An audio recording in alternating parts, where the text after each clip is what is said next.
नमस्कार प्यारे साथियों, Nanak classes Shiv sir YouTube channel पे आप सभी प्यारे विद्यार्थियों का स्वागत है। आज एक बार फिर असिस्टेंट प्रोफेसर के लिए क्लास लेके आ रहे हैं और इस क्लास में हम पढ़ रहे हैं संपूर्ण सिलेबस पर आधारित आपकी geography, history, culture, political, Rajasthan current और राजस्थान इकोनॉमिक का पार्ट जो भी है उस पे हम पूरा अध्ययन कर रहे हैं। और पूरा कितने क्वेश्चन, 100 क्वेश्चन, कितने नंबर के, 50 अंक के, वो पूरा करने की हम कोशिश कर रहे हैं ताकि इस थर्ड पेपर के अंदर आप बहुत गजब तरीके से नंबर बना सकें। और उसी की उम्मीद के साथ मॉडल पेपर नंबर 4 लेके आया हूं मैं। जिसने पहले वाले 3 मॉडल पेपर नहीं देखे वो जरूर देखें, क्योंकि वक्त आपके पास जो है वो वक्त बड़ा कीमती है। इस वक्त के अंदर आपको ऐसी चीजें पढ़नी है जो एग्जाम में पुट होने वाली हो। और निश्चित है अगर आप नानक क्लासेस के साथ जुड़े हो तो मुझे नहीं लगता कि आपको थर्ड पेपर में दिक्कत आएगी। ऐप में टेस्ट सीरीज ले रखी है, पीडीएफ टेस्ट, हर एक प्रकार का आपको मैटर मिल रहा है। तो चौथा मॉडल पेपर पूरे 100 क्वेश्चन लेके आया हूं। हर एक क्वेश्चन की व्याख्या, इंपॉर्टेंट पॉइंट मैं आपको बताऊंगा। तो बने रहिए मेरे साथ। पूरे वीडियो को देखना है, आराम से रिलैक्स होके देखना है। सारे बुद्धिजीवियों को मेरा प्यार भरा नमस्कार। करें आज की क्लास की शुरुआत। पहला प्रश्न देखो, मिहिर भोज कब सिंहासनारूढ़ हुआ था? देखो, जब इतिहास की बात आती है ना तो इतिहास हमारा 1000 ईस्वी से लेकर 1800 ईस्वी तक का काल दिया हुआ है। मोटी मोटी बात 11वीं शताब्दी से लेकर और 19वीं शताब्दी तक का काल हमें इतिहास राजवंश में पढ़ना है। हालांकि मिहिर भोज की घटना हम बहुत कम पढ़ते हैं, लेकिन फिर भी इस प्रकार के प्रतिहार, गुर्जर प्रतिहार जो वंश था उसका राजस्थान में बहुत बड़ा योगदान था। उसको भी थोड़ी बहुत चीजें रिलेटिव जुड़ते हुए पढ़ेंगे। पहला प्रश्न देखो, मिहिर भोज कब सिंहासनारूढ़ हुआ था? मिहिर भोज किस वंश का शासक था? गुर्जर प्रतिहार। हालांकि प्रॉपर रूप से इस वंश को आपने जाहिर नहीं किया गया टॉपिक में, लेकिन हम पढ़ेंगे इसको एक एक प्रश्न। मिहिर भोज 1836 ईस्वी में गद्दी पर बैठे थे। कब? 1836 में। अब मैं साथ साथ में इनकी व्याख्या लेके आया हूं ताकि टाइम बर्बाद ना हो। अगर मैं इतनी चीजों को लिखूंगा तो थोड़ा सा टाइम लग जाता है। देखो, गुर्जर प्रतिहार वंश के शासक भोज प्रथम को ही क्या कहते हैं? मिहिर भोज के नाम से जाना जाता है।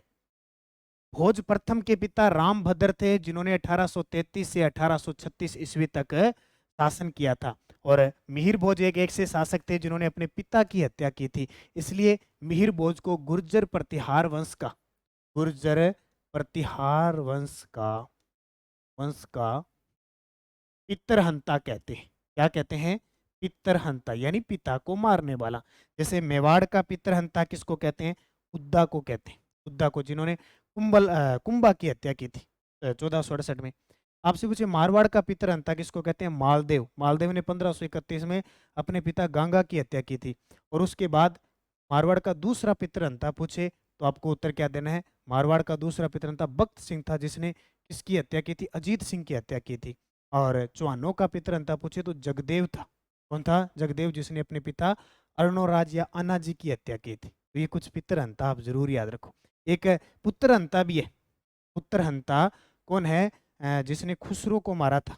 ठीक है, जिसने वो जहांगीर की पत्नी थी सुल्तान ए नीसा, उसने मारा। सॉरी, मानबाई ने, सॉरी, उसकी पत्नी थी, जगन्नाथ कछावा की पत्नी थी। और उसने अपने पुत्र खुसरो को मरवा दिया था। वो पुत्रहंता है। देखो, भोज प्रथम मिहिर भोज एक पराक्रमी शासक था। उसने कई साल युद्धों का संचालन किया। भोज प्रथम ने आदि वराह व प्रभास की उपाधि धारण की थी। बहुत गजब की उपाधि है। आदि वराह और प्रभास की उपाधि धारण की थी।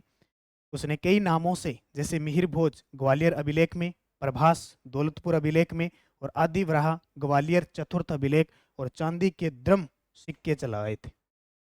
सिक्कों पर निर्मित सूर्य चंद्र उसके चक्रवर्ती का परमार था। और उनके काल में एक लेखक रहते थे जिनका नाम था राजशेखर। बहुत ही गजब। राजशेखर उसके बाद में महीपाल के दरबार में भी आ गए थे। और अरब यात्री सुलेमान भी आया था। दूसरा प्रश्न, पहाड़वासियों के आभूषण अधिकांशतः निर्मित थे। ये तो निश्चित है। एक प्रश्न या एक प्रश्न ज्यादातर सभ्यता का प्रश्न आएगा फिक्स। पहाड़वासियों के आभूषण अधिकांशतः निर्मित थे पक्की हुई मिट्टी के मणकों से। पक्की हुई मिट्टी के जो मणके होते हैं, आज जो मणके होते हैं ना, पक्की हुई मिट्टी के मणकों के आभूषण थे। इनके पहाड़वासियों के। थोड़ा सा तथ्य देखें, कईयों का तथ्य स्पेशल लेके आया हूँ ताकि पैनल में पीडीएफ मिलेगी आपको तो उसका अध्ययन दोबारा कर सको। पहाड़ के पक्की हुई मिट्टी के मणके थे, कुछ कीमती पत्थर जैसे गोमेद, स्फटिक आदि से भी पहाड़ जो आहड़वासी वो गोल मणियां बनाते थे। आहड़ लाल काले मर्द बांड वाली संस्कृति का एक प्रमुख केंद्र था। ये प्रश्न बहुत बार आता है। जो मर्द बांड थे उनको गोरे व कोट कहा जाता है। गोरे व कोट कहा जाता है। ये क्या थे? अनाज के भंडार। अनाज के भंडार। मर्द भांड का मतलब मिट्टी के भांड थे, उसके अंदर अनाज रखा हुआ। ठीक है, गोरे व कोट अनाज के भंडार। लाल व काले रंग पूछ लेता है, लाल व काले मान लो बड़े बड़े ऐसे हंड थे, उसके अंदर रंग किस प्रकार का?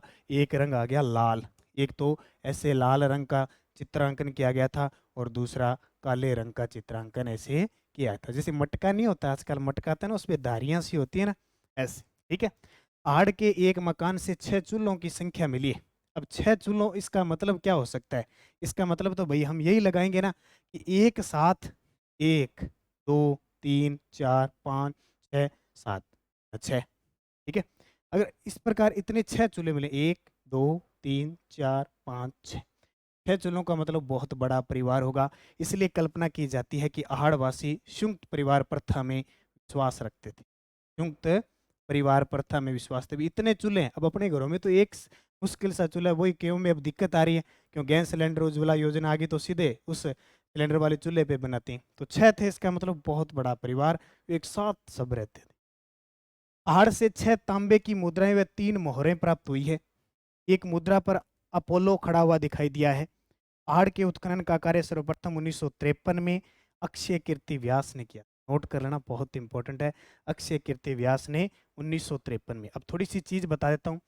आहड़ है वो बेड़च नदी के किनारे है, बेड़च नदी के किनारे। आहड़ बेड़च नदी के किनारे हैं। जब जिला पूछे, उदयपुर है। ठीक है, और जिला पूछे, ताम्र नगरी इसको कहते हैं। ताम्र नगरी इसे कहा जाता है। इसे अघाटपुर कहा जाता है, अघाटपुर। इसे धूलकोट कहा जाता है। क्या कहा जाता है? धूलकोट। ये 4000 वर्ष पुरानी मानी जाती है। इतनी चीजें क्लियर होगी आहड़ वासियों के लिए। ठीक है, खोज अक्षय कीर्ति व्यास के द्वारा। निम्न में से किस शासक ने 1857 की क्रांति के समय बाडलू नामक स्थान पर विद्रोहियों को परास्त किया था? निम्न में से किस शासक ने? 1857 की क्रांति से प्रश्न आएगा, और मैं ऐसे टॉपिक ऐसे ऐसे करवा रहा हूँ जहां से प्रश्न आएगा। बस आप पूरा वीडियो जरूर देखना है आराम से। बाडलू नामक स्थान पर विद्रोहियों को परास्त किया तो ये किया राजा सरदार सिंह। राजा सरदार सिंह कौन थे? बीकानेर के ऐसे शासक जिसने अंग्रेजों की सहायता क्रांतिकारियों के विरुद्ध राजस्थान से बाहर जाकर भी की थी। ऐसा शासक था सरदार सिंह। कहाँ का शासक? बीकानेर का। देखो, बीकानेर का शासक सरदार सिंह, ऐसा शासक जिसने अंग्रेजों की सहायता बाहर जाके की। उन्होंने बाडलू नामक स्थान पर विद्रोहियों की सेना को परास्त किया था। ये कहाँ गया था? राजस्थान से बाहर हरियाणा की साइड गया था। जैसे स्थान है सिरसा, सिरसा की तरफ गया था। ये कुछ इलाके थे वहां के, वहां गया था। कौन? सरदार सिंह। कुछ शासकों को याद रखना। कुल विषयत संबंधित है। ठीक है, मैं जैसे जैसे मॉडल पेपर करवाऊंगा ना आपको, तो उसमें अलग अलग ही क्वेश्चन लेके आऊंगा। अभी आज अपने सरदार सिंह से बात कर ली, कल अपने मारवाड़ से बात करेंगे, ऐसे। कुल विहिसत संबंधित है। ये राजकुमारी फिरोजा की धाये माँ थी। फिरोजा किसकी पुत्री थी? इसके पिता कौन थे? पिता थे अलाउद्दीन खिलजी। अलाउद्दीन खिलजी। और आपने मेरी हिस्ट्री और मेरी कल्चर पूरी पढ़ ली होगी, पूरा मैटर मैंने करवाया। आप यूट्यूब पे जाके नानक क्लासेज, यूट्यूब पे जाके नानक क्लासेज पे वहाँ प्ले लिस्ट देखना, आरपीएससी असिस्टेंट प्रोफेसर राजस्थान अध्ययन नाम से पूरी हिस्ट्री, पूरी कल्चर, पॉलिटिकल के टॉपिक, और अब ये मॉडल पेपर भी मैं वहाँ डाल। ठीक है, ये अलाउद्दीन खिलजी की पुत्री थी। पिता थे अलाउद्दीन खिलजी इसके। फिरोजा को प्रेम हो गया जालोर के शासक कानड़ देव के पुत्र विरम देव से। लेकिन कानड़ देव हिंदू था और फिरोजा मुस्लिम थी, तो वो कहते हैं हम शादी नहीं करेंगे, और वैसे भी दुश्मन थे। तब फिरोजा के लिए अलाउद्दीन खिलजी सेना लेके जाता है। 1311 में जालोर दुर्ग का साका होता है। हालांकि विरम देव वहाँ मारा जाता है, मतलब वो अब शीश दान कर देता है। तो फिरोजा फिर क्या करती है कि उसकी धाई माँ होती है, दिल्ली में होती है। फिरोजा दिल्ली में यमुना नदी के किनारे, दिल्ली है तो यमुना में छलांग लगा के आत्महत्या कर लेती। ठीक है। पिता अलाउद्दीन खिलजी, राजकुमारी फिरोजा की धाई माँ थी गुलविशीत। अब पूरी डिटेल मुझे बताने की जरूरत नहीं, मैंने बता दिया, प्रेम करती थी। और मराठों के अनवरत आक्रमणों से परेशान राजपूतों ने हरुड़ा नामक स्थान पर एक सम्मेलन का आयोजन कब किया? मराठों से बार बार मराठे आ रहे थे, जैसे ही मुगल बादशाह कमजोर हुए मराठे आने लगे। और सबसे पहले 1734 में बूंदी के उत्तराधिकारी संघर्ष में अपने राजस्थान में मराठे आते हैं। उसके बाद में कई जगह आते हैं, तो तंग आ गए राजा। उन्होंने 1734 ईस्वी में हुरडा सम्मेलन का आयोजन किया, 17 जुलाई 1734 को। लेकिन राजा महाराजा अपने राजस्थान वाले सारे स्वार्थी थे, वो आपस में लड़ते थे, स्वार्थी थे। स्वार्थपन के कारण ये हुरडा सम्मेलन असफल रहा था। देखो, जयपुर के शासक स्वाई जय सिंह ने मराठों की बढ़ती शक्ति के विरुद्ध राजपुताना के शासकों को संगठित करने के लिए हुरडा में एक सम्मेलन करवाया। यह सम्मेलन 17 जुलाई 1734 को हुरडा भीलवाड़ा केंद्र हुआ। इसमें आपसी सहायता करने का समझौता हुआ, जो कालांतर में क्रियान्वित नहीं हुआ। बता दिया मैंने। राजपूत शक अथवा सीथियन जाति के वंशज है, ये वक्तव्य किसका है? इतिहास पढ़ते हैं ना, इतिहास का कोई क्लियर नहीं है। सिक्के, प्रशस्ति पत्र, शिलालेख, ताम्र प्रशस्ति ग्रंथ, उससे जो जानकारी मिलती है वो इतिहास है। अलग अलग जो विद्वान है इतिहासकार, वो कहते हैं कि राजपूत यहाँ से आए, वो कहते हैं यहाँ से आए। अलग अलग मतलब समर्थक है। तो कर्नल जेम्स टोड ने कहा, कर्नल जेम्स टोड विदेशी था, विदेशी था, लंदन से आया था और मेवाड़ में पॉलिटिकल एजेंट रहा था कभी। तो उसने कहा कि राजपूत सक्सीथियन है, यानी विदेशी जाति है, और जाति भी कौन सी? सक्सीथियन। ये जरूर ध्यान रखना, इंपॉर्टेंट प्रश्न है, इससे पूछा जाता है। जैसे चंद्रबरदाई चौहानों के बारे में कहती है कि चौहानों की उत्पत्ति अग्निवंशीय हुई है, अपने ग्रंथ पृथ्वीराज रासो में कहता है। डॉक्टर भंडारकर और भी बात करता है, हीराचंद ओझा, यानी अलग अलग विद्वान अलग अलग बात कहते हैं। तो कर्नल जेम्स टोड क्या कहता है कि राजपूत है वो सक्सीथियन जाति के थे। ठीक है। 1927 ईस्वी में स्थापित देशी राज्य लोक परिषद का मुख्यालय निम्न में से कहाँ रखना तय? आपकी टॉपिक है जन जागृति आंदोलन प्रजामंडल। प्रजामंडल आंदोलन और प्रजामंडल की स्थापना दोनों पढ़ने। तो मुख्यालय कहाँ रखना तय हुआ? किसका? देशी राज्य लोक परिषद का 1927 में बंबई में, जो आज मुंबई बन चुका है। ठीक है, बंबई। तो अप्रैल 1927 में देशी राज्यों के कार्यकर्ताओं की एक सभा पूना में हुई, पूना महाराष्ट्र में है, जिसमें मई 1927 में अखिल भारतीय देशी राज्य लोक परिषद का पहला अधिवेशन बुलाना तय हुआ। ये नोट कर लेना। लेकिन गुजरात में आई भयंकर बाढ़, क्योंकि तटीय राज्य जो भी होते हैं वहाँ भयंकर बाढ़ आती है ना, भयंकर बाढ़ आती है। तो उसके कारण अधिवेशन 17 और 18 दिसंबर 1927 को बंबई में हुआ। ठीक है। इस संस्था का मुख्यालय बंबई में रखना निश्चित किया गया। इसका मुख्य लक्ष्य देशी राजाओं में शासकों के तत्वाधान में उत्तरदायी शासन की स्थापना था। अब ये क्या कह रहा है कि देखो बंबई में, पहले होना कहाँ था? देखो क्या कह रहा है कि गुजरात में आई बाढ़ के कारण इसका प्रथम अधिवेशन को बंबई में हुआ था, और कहीं होना था, लेकिन बंबई में फिक्स किया। 1927 देशी राज्य लोक परिषद का प्रथम अधिवेशन बंबई में। रणथंभौर के शासक हमीर ने दिग्विजय अभियान के बाद निम्न में से कौन सा यज्ञ किया? ये हमीर देव चौहान थे। हमीर देव कौन थे? चौहान वंश, रणथंभौर के चौहान वंश के शासक थे। 1282 से 1301 ईस्वी में गद्दी पर बैठते हैं। ये अपने हट के लिए प्रसिद्ध थे और शरणागतों का रक्षक थे, क्योंकि अलाउद्दीन खिलजी का एक अपराधी था मोहम्मद शाह, जो उसका सेनापति था, वो बागी हो गया। वो किसके पास आया? हमीर देव के पास। और हमीर देव ने क्या किया? फिर इसको शरण दे दी। अलाउद्दीन खिलजी ने कहा भाई इसको शरण मत दे, मेरे को सौंप दे। तो इसने कहा कि मेहमान आ गया, मैं उसको शरण दूंगा। वचनबद्ध हो गया और शरण दे दी। इसको? मोहम्मद शाह को। पढ़ा है आपने? मोहम्मद शाह को क्या दे दी? शरण। मोहम्मद शाह को शरण दे दी। इसने कहा मेरा वंश खत्म हो जाए, मेरा परिवार खत्म हो जाए, मैंने वचन दे दिया, मैं निभाऊंगा। और हमीरदेव चौहान के बारे में कहा जाता है कि सिंह सुहन सतपुरुष वचन कदली फलत एक बार, तिरिया तेल हमीर हट चढ़े न दूजी बार। इतनी गजब की बात इसकी। हमीर रणथंभौर के आन बान शान का प्रतीक है ये दुर्ग। ठीक है। तो कौन सा यज्ञ किया? कोटिये जन यज्ञ किया था। और बड़ी बात देखो, 1301 का जब साका हुआ था ना, प्रथम साका राजस्थान का, इसमें ये मौन व्रत धारण करे हुआ था। क्या मौन व्रत में था? कोटिये जन, इसने यज्ञ करवाया था। ठीक है, ये याद रख। पूरी डिटेल बता दी। अमीर देव ने अपने जीवन में 17 युद्ध लड़े थे, 17, 16 जीता था, एक लास्ट 1301 वाला हारा था, ये ध्यान रखना। और इसके जो कोटियजन यज्ञ करवाया था ना, उसके जो वो कह सकते हैं राजपुरोहित पंडित कौन थे, विश्वरूप थे, अमीर के राजपुरोहित थे। जालोर का ढोल नृत्य किस शैली में आयोजित होता है? लोक नृत्य का टॉपिक है, लोक संगीत का टॉपिक है। ढोल बड़े गजब के 10-10, 20-20 ढोल एक साथ बाजते हैं, उसको थाकना शैली कहते हैं, थाकना शैली में। और आपसे पूछिए ढोल नृत्य का, मारवाड़ में ढोल नृत्य का आगमन करने का श्रेय किसको जाता है? आगमन का श्रेय जाता है हमारे 2 बार सीएम रहे जय नारायण व्यास, जय नारायण व्यास।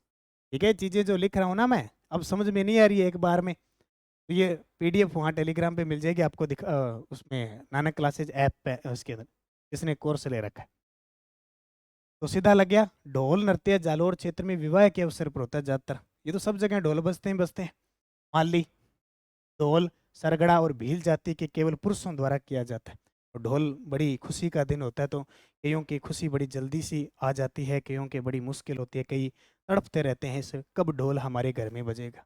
ठीक है, इस नृत्य में एक साथ 4 या 5 ढोल बजाए जाते हैं। ढोल का मुखिया इसको थाकना शैली में बजाना शुरू करता है। थाकना बंद होने पर नृत्यकार अंग संचालन करते हुए नृत्य प्रारंभ करता है। देश ही देश। अब मुझे एक कमेंट करके बताओ भाई, शानदार प्रश्न है, ढोल की बात करूंगा मैं, ढोल एक वाद्य यंत्र है, ये कौन सा वाद्य यंत्र है? मुझे बताओ, कितने विद्यार्थी अलर्ट हो के वीडियो देख रहे हैं, तो मुझे पता लगेगा कि हाँ विद्यार्थी पूरा अलर्ट है। ऐसे नहीं सो गए, बिस्तर पर सो गए, आधी नींद आ रही है, कोई चाय पी रहा है, तो आराम से थे, कभी जब टाइम मिले। तो ढोल कौन सा वाद्य यंत्र है? 4 प्रकार के है ना वाद्य यंत्र, सुशीर वाद्य यंत्र, तत्व वाद्य यंत्र, अवनद वाद्य यंत्र, घन वाद्य यंत्र, इसमें कौन सा आता है? ठीक है, देश हितैषणी सभा एक सामाजिक सुधार संगठन है, स्थापित हुआ था। देश हितैषणी सभा एक सामाजिक सुधार संगठन है, ये कहाँ स्थापित हुआ? जल्दी से कमेंट करके मुझे बता दो, इतने में मैं थोड़ा पानी पी लेता हूँ। ये लंबी क्लास है, तो लंबी क्लास है, उसमें रल मिल के काम करेंगे अपने, तो मुझे भी दिक्कत नहीं आएगी और आपको दिक्कत नहीं आएगी। ठीक है, बताओ बताओ फटाफट, फिर इसकी डिटेल बताऊंगा, हर एक चीज बताऊंगा आपको।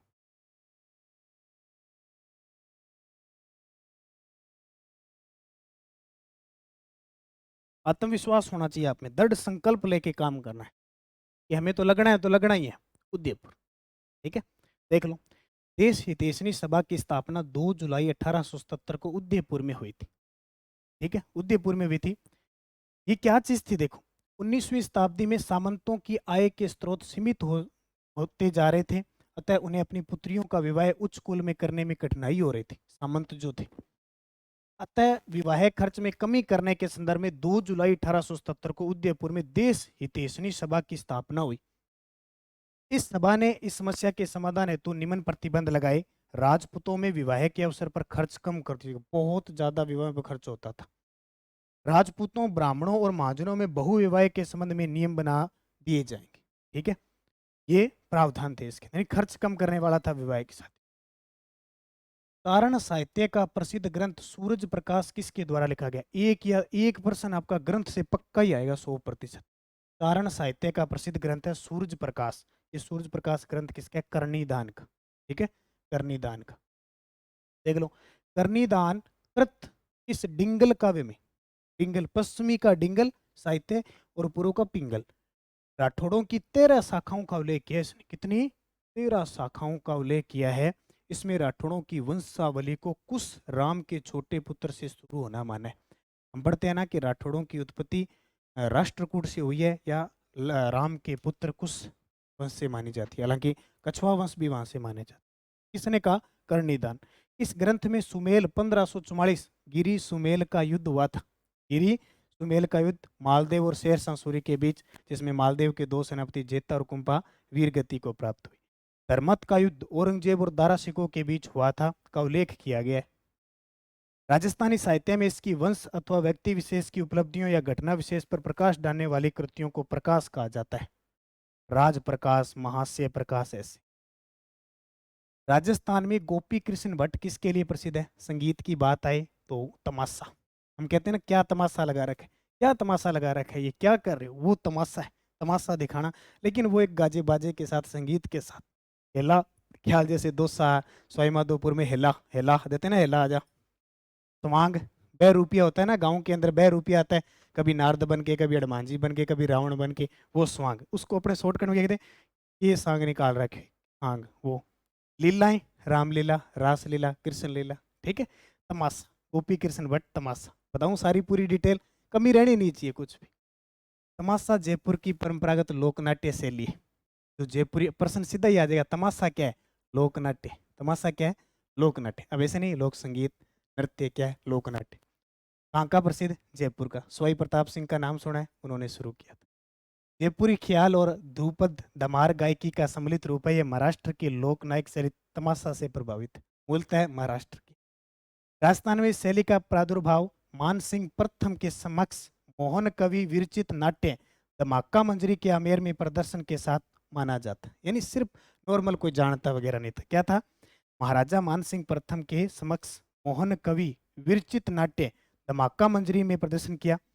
लेकिन जयपुर के महाराजा प्रताप सिंह ने तमाशा के प्रमुख कलाकार वंशीधर भट्ट, जो महाराष्ट्र के थे, वो अपने गुणीजन खानों में परिचय देकर इस लोक नाट्य कला को प्रोत्साहित किया। तमाशा कलाकार है गोपी चंद भट्ट, गोपी जी भट्ट, फूलजी भट्ट और वासुदेव भट्ट। प्रश्न आ जाएगा, गोपी जी भट्ट, फूलजी भट्ट और वासुदेव भट्ट का संबंध इस लोक संगीत से है, तमाशा। मतलब आगे, ये तमाशा, ये जो सवाई प्रताप सिंह जिसने हवा महल का निर्माण कराया था, ये अपने दरबार में 22 प्रकार के विद्वान थे, 22, 22 गंधर्वी, 22सा गंधर्वी या प्रताप 22 कहते थे। जाम्बोजी ने जहाँ प्रवचन करते थे वह क्या कहलाता था, जाम्बोजी, जिन्हें विष्णोई संप्रदाय के लोग विष्णु का अवतार माने जाते हैं, प्रथम पर्यावरण वैज्ञानिक माने जाते हैं ये, तो इनको कहते हैं साथरी, साथरी, ठीक है, क्या कहते हैं, साथरी, सथारी या साथरी।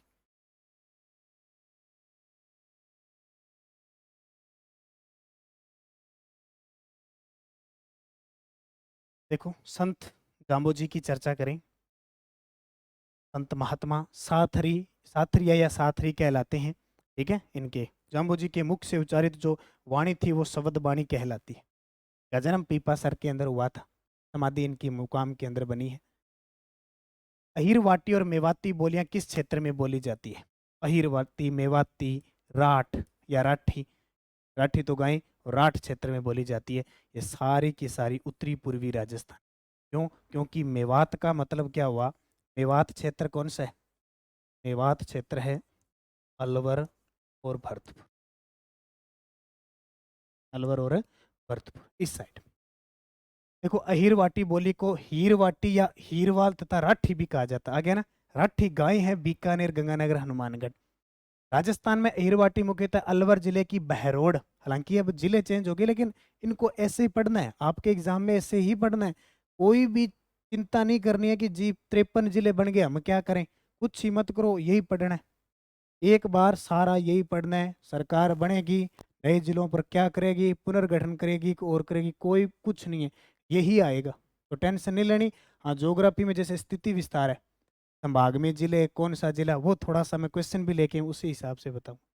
मुंडावर तहसील में तथा जयपुर जिले की कोटपुतली तहसील के उत्तरी भाग में बोले थे। अब कोटपुतली बहरोड वैसे तो जिला बन गया, लेकिन वही नाम रखने। जोधपुर के हमीर रासो महाकाव्य की रचना इसी बोली में की गई है, जोधपुर के हमीर रासो, ये ठीक है।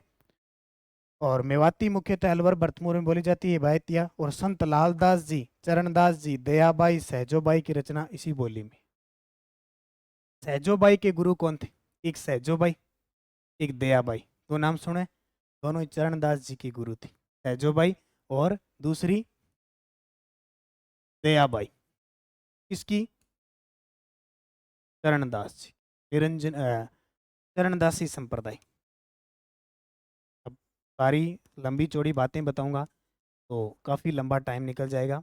इसमें 42 नियम दिए, कितने, 42। गहरा अलवर में पीठ है, तो बस ठीक है। चरणदास संप्रदाय के प्रवर्तक शिष्य लगभग 52 माने जाते हैं। राम रूप, राम सखी, सहजोबाई, दयाबाई, आत्माराम, जुगतानंद, सहजानंद, राम स्नेही, जीवनदास, गोसाई, नागरीदास के प्रमुख ये नागरीदास सारे ग्रंथ थे, ठीक है। दिल्ली के बल्ली रामा मोहल्ले में चरणदास जी की गली में सहजोबाई राम स्वरूप जी, जुगतानाथ जी तथा चरणदास जी के गद्दी विद्वान है। और सहजोबाई राधा कृष्ण भक्ति की संत नारी थी। उन्होंने 16 तिथि सहज प्रकाश ग्रंथ लिखे थे। ये प्रश्न आ चुका है पेपर में, सहज प्रकाश ग्रंथ सहजोबाई का। और चरणदासी संप्रदाय एक ऐसा संप्रदाय है जो सगुण भक्ति धारा पे भी विश्वास करता है और निर्गुण भक्ति धारा पर भी विश्वास करता है, दोनों ही का काम। खेजड़ी का पेड़ किस लोक देवता से संबंधित है? हर एक टॉपिक को मैंने कवर किया, छोड़ूंगा नहीं। गोगा जी से। किससे? गोगा जी। गोगा जी का थान खेजड़ी वृक्ष के नीचे होता है और सर्प की आकृति होती है क्योंकि सांपों के देवता गोगा जी कहलाते हैं। मारवाड़ में एक कहावत है, गांव गांव गोगो ने गांव गांव है खेजड़ी। गांव गांव गोगो ने गांव गांव खेजड़ी। गोगा जी को जहार पीर, गोगा पीर कहकर भी पुकारते हैं, गुग्गा गोगा बप्पा। गोगा जी के जन्म स्थल ददरेवा को शीर्ष मेड़ी कहते हैं और समाधि स्थल गोगा मेड़ी है। गोगा मेड़ी को धुर मेड़ी कहते हैं और गोगा मेड़ी को सिद्ध मेड़ी भी कहते हैं। क्या कहते हैं? सिद्ध मेड़ी। किसके साथ युद्ध किया था? गायों की रक्षा करते हुए महमूद गजनवी के साथ युद्ध किया था। सुमेलित बताओ भी, निम्न में से सुमेलित कीजिए। नीचे दिए कूट है, पर्यटक बताना है और स्थान बताना है क्योंकि टॉपिक है ना पर्यटन स्थल स्पेशल। सोनी जी की नसिया अजमेर में है। लोहागढ़ किला भरतपुर में है। ठीक है। जूनागढ़ का किला बीकानेर में है। चंद्र महल कहाँ पे है? जयपुर में। ठीक है। चंद्र महल जिसे सिटी पैलेस कहते हैं, बड़े चांदी के 2 पात्र बने हैं जो माधो सिंह जाते समय लंदन ले गया था, वही है। जूनागढ़ का किला तो कहते हैं कि दीवारों के कान होते हैं, जूनागढ़ की तो दीवारें ही बोलती है, वो है। लोहागढ़ किला गढ़ किला अजयगढ़ मिट्टी का बना है। सोनी जी की नसियां लाल पत्थरों से निर्मित है, इसे लाल मंदिर भी कहते हैं। ठीक है। मूलचंद सोनी ने और पुत्र से टिकमचंद सोनी द्वारा सोनी जी की नसिया जो अजमेर में है निर्माण करवाया गया। और एक देखो जैन मंदिर है, इसे लाल मंदिर व सिद्धकूट चैताल्य भी कहा जाता है। चैत्य होते हैं ना, चैत्य और विहार। विहार रहने के स्थान, निवास के काम आते थे। चैत्य भगवान की पूजा करने के काम आते। जैन मंदिर को लाल मंदिर कहते हैं। ठीक है। ये जैन मंदिर है, इन्हें लाल मंदिर कहते हैं। लोहागढ़ का किला राजा सूरजमल ने 1733 में निर्माण करवाया था। मिट्टी का बना दुर्ग है। ठीक है। और कभी भी इसको अंग्रेज नहीं जीत पाए थे, खास करके लॉर्ड लेक। चंद्र महल सिटी पैलेस बता दिया। सूत्रधार इसका विद्याधर के निर्देशन में करवाया था। सतखड़ा महल भी इसको कहते हैं, सतखड़ा महल। और जूनागढ़ किला बीका की डेकरी निर्माण शुरुआत में बीका ने करवाया था, बाद में आधुनिक निर्माता राय सिंह। निम्न में से कौन सा कथन कामयाचा के बारे में असत्य है? जल्दी से बता दो। कामयाचा वाद्य यंत्र है।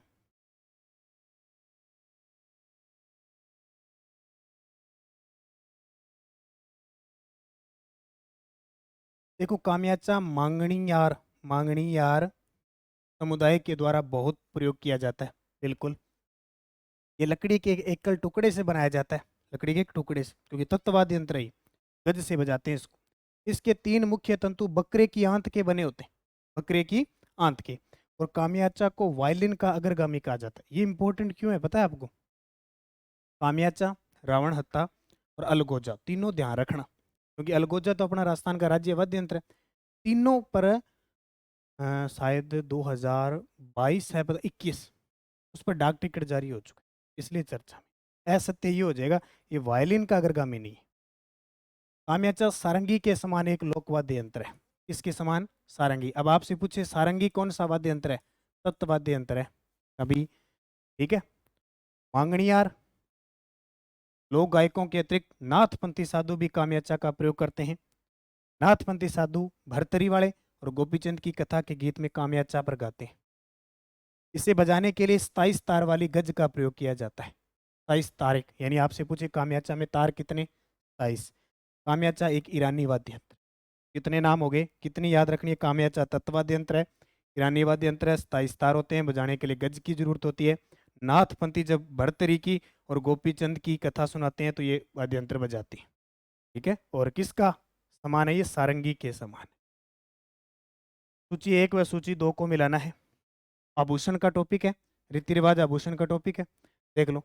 भोगली, भोगली तो सुनी है नहीं? भोगली कण पहरी जाए नाक में, भोगली कहाँ करें? नाक में। स्त्रियों द्वारा नाक में पहना जाने वाला आभूषण। सटका, सटक कहाँ जाता है? पगड़ी सटक जाती है ना सर से, थोड़ा थोड़ा ढंग से नहीं बांधते तो पगड़ी सटक जाती है, सटक जाती है। लेकिन हमें क्या करना है? स्त्रियों द्वारा कमर में पहना जाने वाला आभूषण। पुरुष तो सटका यहाँ होता है, पटका जिसको कहते हैं ना, सटका स्त्रियों द्वारा कमर में पहना जाने वाला आभूषण। हिरनामेन, हिरनामेन क्या है? स्त्रियों द्वारा पैर में पहना जाने वाला है। बिछिया, फोलरी और थारी आंवला, लंगर, ये सारा पैर में पहरे छे। मरूचिया, मरूचिया, मरूचिया स्त्रियों द्वारा कान में पहना जाने वाला वस्त्र है। ठीक है, ये क्लियर। अब सारे कितने बताऊं, देखो नाक के देख लो, नाक में के हुआ है?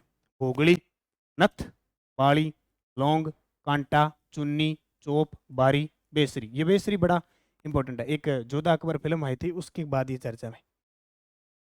चोप, चुन्नी, चोप, चूप दांत का है, चोप नाक का है, बाकी कांटा लौंग ये नॉर्मल है। कान में देखो, भचूरिया, टोटी, कुंजी, लूंग, झुमका, बाली, चुरलिया, पत्ती, कर्णफूल, लटकन। ये बहुत इंपॉर्टेंट है, लटकन, टोटी, ये पेपर में आते हैं। ओगनिया क्यों इंपॉर्टेंट है?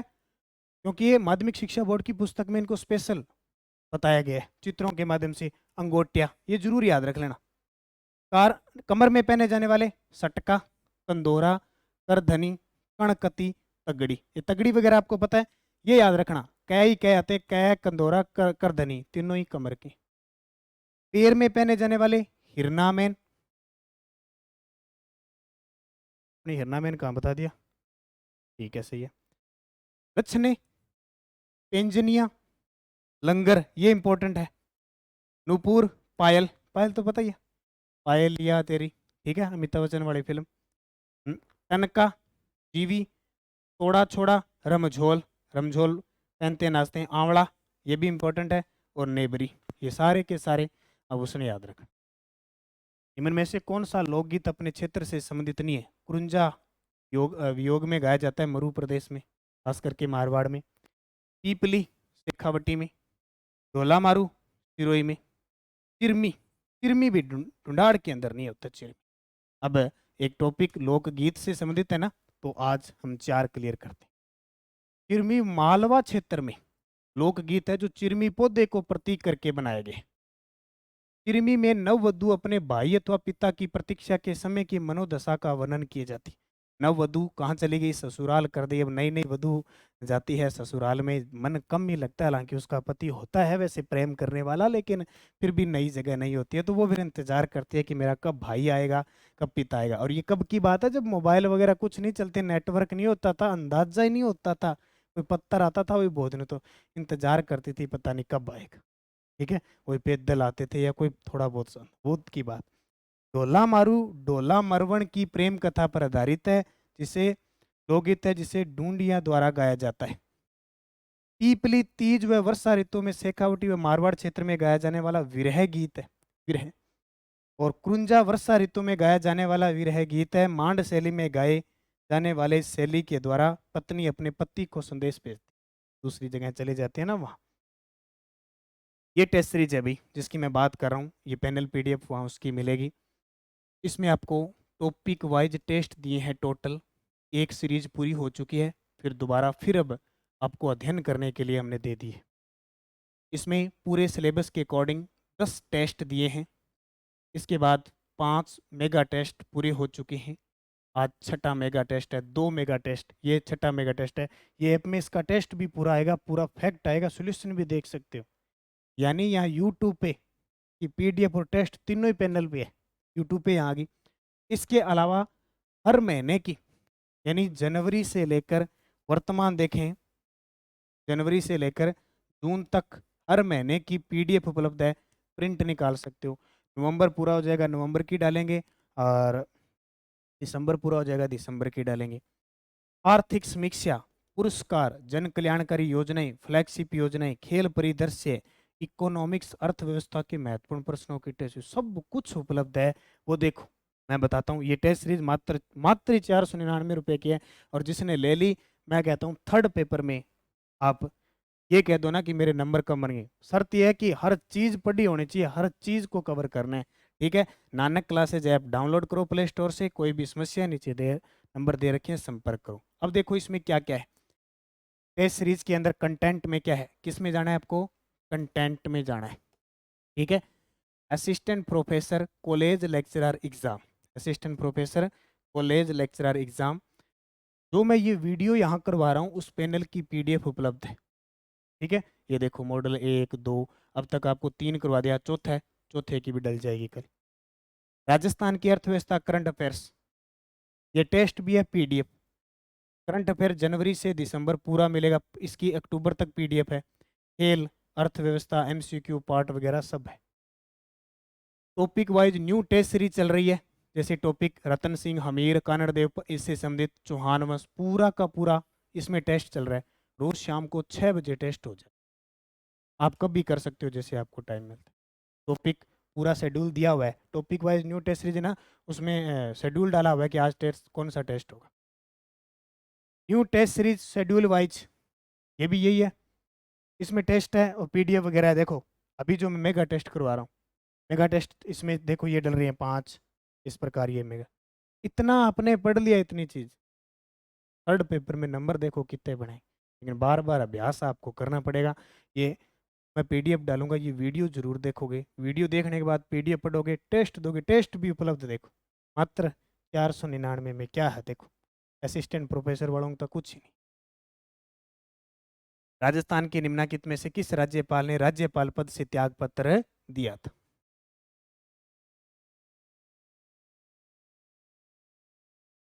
किस राज्यपाल ने राज्यपाल पद से त्याग पत्र दिया था? दो ऐसे राज्यपाल आए थे जिन्होंने अपने पद से त्याग पत्र दिया था। निर्मल चंद जैन नहीं है, मदन लाल खुराना, बिल्कुल मदन लाल खुराना ऐसे राज्यपाल थे।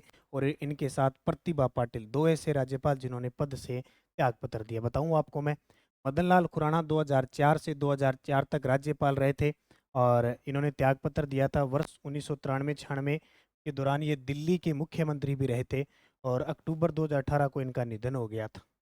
प्रतिभा पाटिल देश की दूसरी ऐसी राज्यपाल थी जिन्होंने राज्यपाल के पद से त्यागपत्र दिया था। वह अपने राज्यपाल पद से त्यागपत्र देकर देश के राष्ट्रपति पद के लिए चुनी गई थी। ठीक है, और 2004 से 7 तक ये राजस्थान की प्रथम महिला राज्यपाल रही थी और फिर राष्ट्रपति।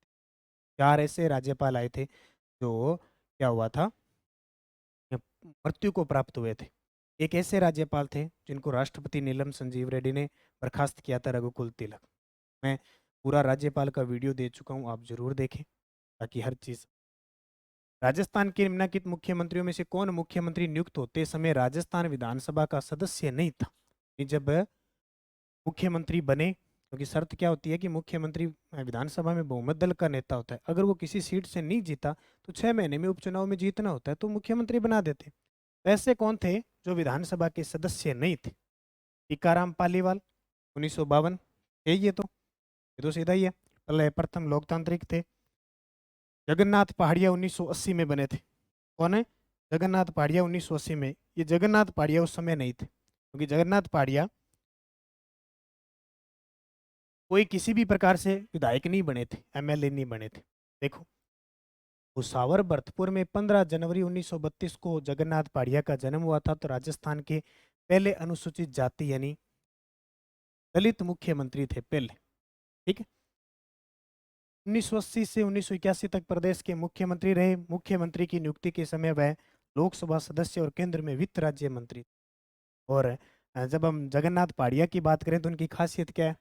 शराबबंदी पर प्रतिबंध लगाया था और बाद में महादेवी वर्मा कवित्री है जो, उन पर विवादास्पद टिप्पणी की थी और उन्हें त्यागपत्र देना पड़ा। देखो मृत्यु अभी हुई है 2021 में इनकी। कौन राजस्थान उच्च न्यायालय के मुख्य न्यायमूर्ति नहीं रहे आज तक? हमारे राजस्थान इतिहास में 1949 से लेकर 2023 तक में कौन मुख्य न्यायाधीश न्यायमूर्ति नहीं रहा? अब इतने न्यायाधीश आए हैं, इतने न्यायाधीश आए हैं, क्या हम इसका उत्तर दे सकते हैं? ये शायद अभी 2021 के एक पेपर में आरपीएससी ने अभी 22 में पता नहीं किस फर्स्ट ग्रेड के संस्कृत विभाग के पेपर में ये प्रश्न पूछ, दे नहीं सकते, लेकिन ऐसे प्रश्न को हिलाना नहीं, छूना तक नहीं है, इसको दूर कर देना है इसको।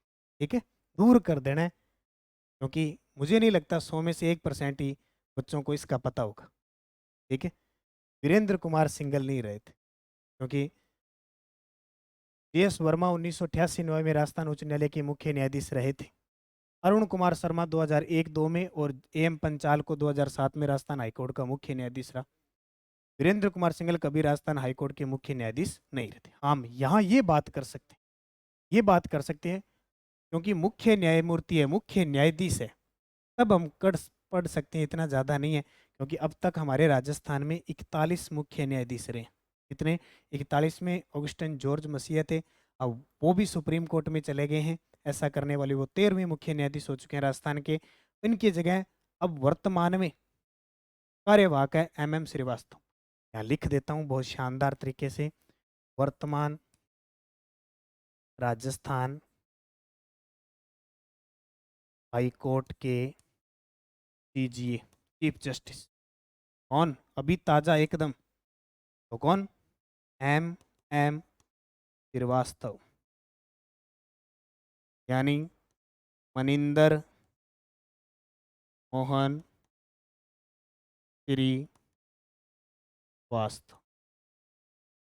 अब वर्तमान की बात कर रहा हूँ। 41 में ऑगस्टिन जॉर्ज मसीह थे, 40 में पंकज मित्तल थे, 40 में SS सिंधे थे, 38 में अकील कुरैशी थे। कमलकांत वर्मा राजस्थान उच्च न्यायालय के प्रथम मुख्य न्यायाधीश थे 1949 से 50, और इंद्रजीत मोहंती वर्तमान में 6 अक्टूबर 2019 से राजस्थान उच्च न्यायालय के मुख्य न्यायाधीश। ये पुराना है, ये छोड़ देना, इसे हटा देते हैं।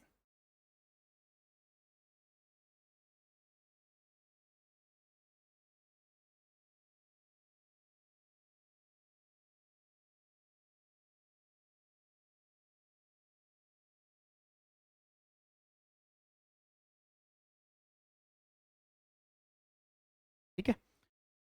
राजस्थान विधानसभा चुनाव 1967 में स्वतंत्र पार्टी को कितने स्थानों पर विजय प्राप्त हुई? याद करो, स्वतंत्र पार्टी से 1962 में गायत्री देवी लोकसभा की सांसद बनी थी, उसके बाद में एक पार्टी बनती है स्वतंत्र पार्टी, 48 सीटें मिली थी। कितनी? 48 सीटें मिली थी।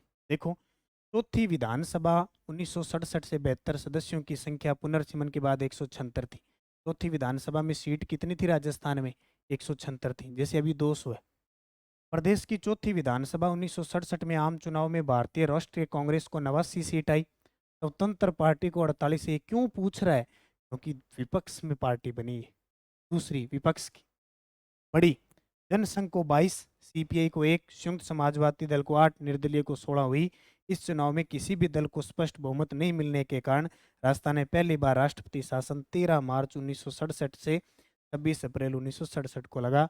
राज्यपाल थे संपूर्णानंद, मुख्यमंत्री थे मोहनलाल।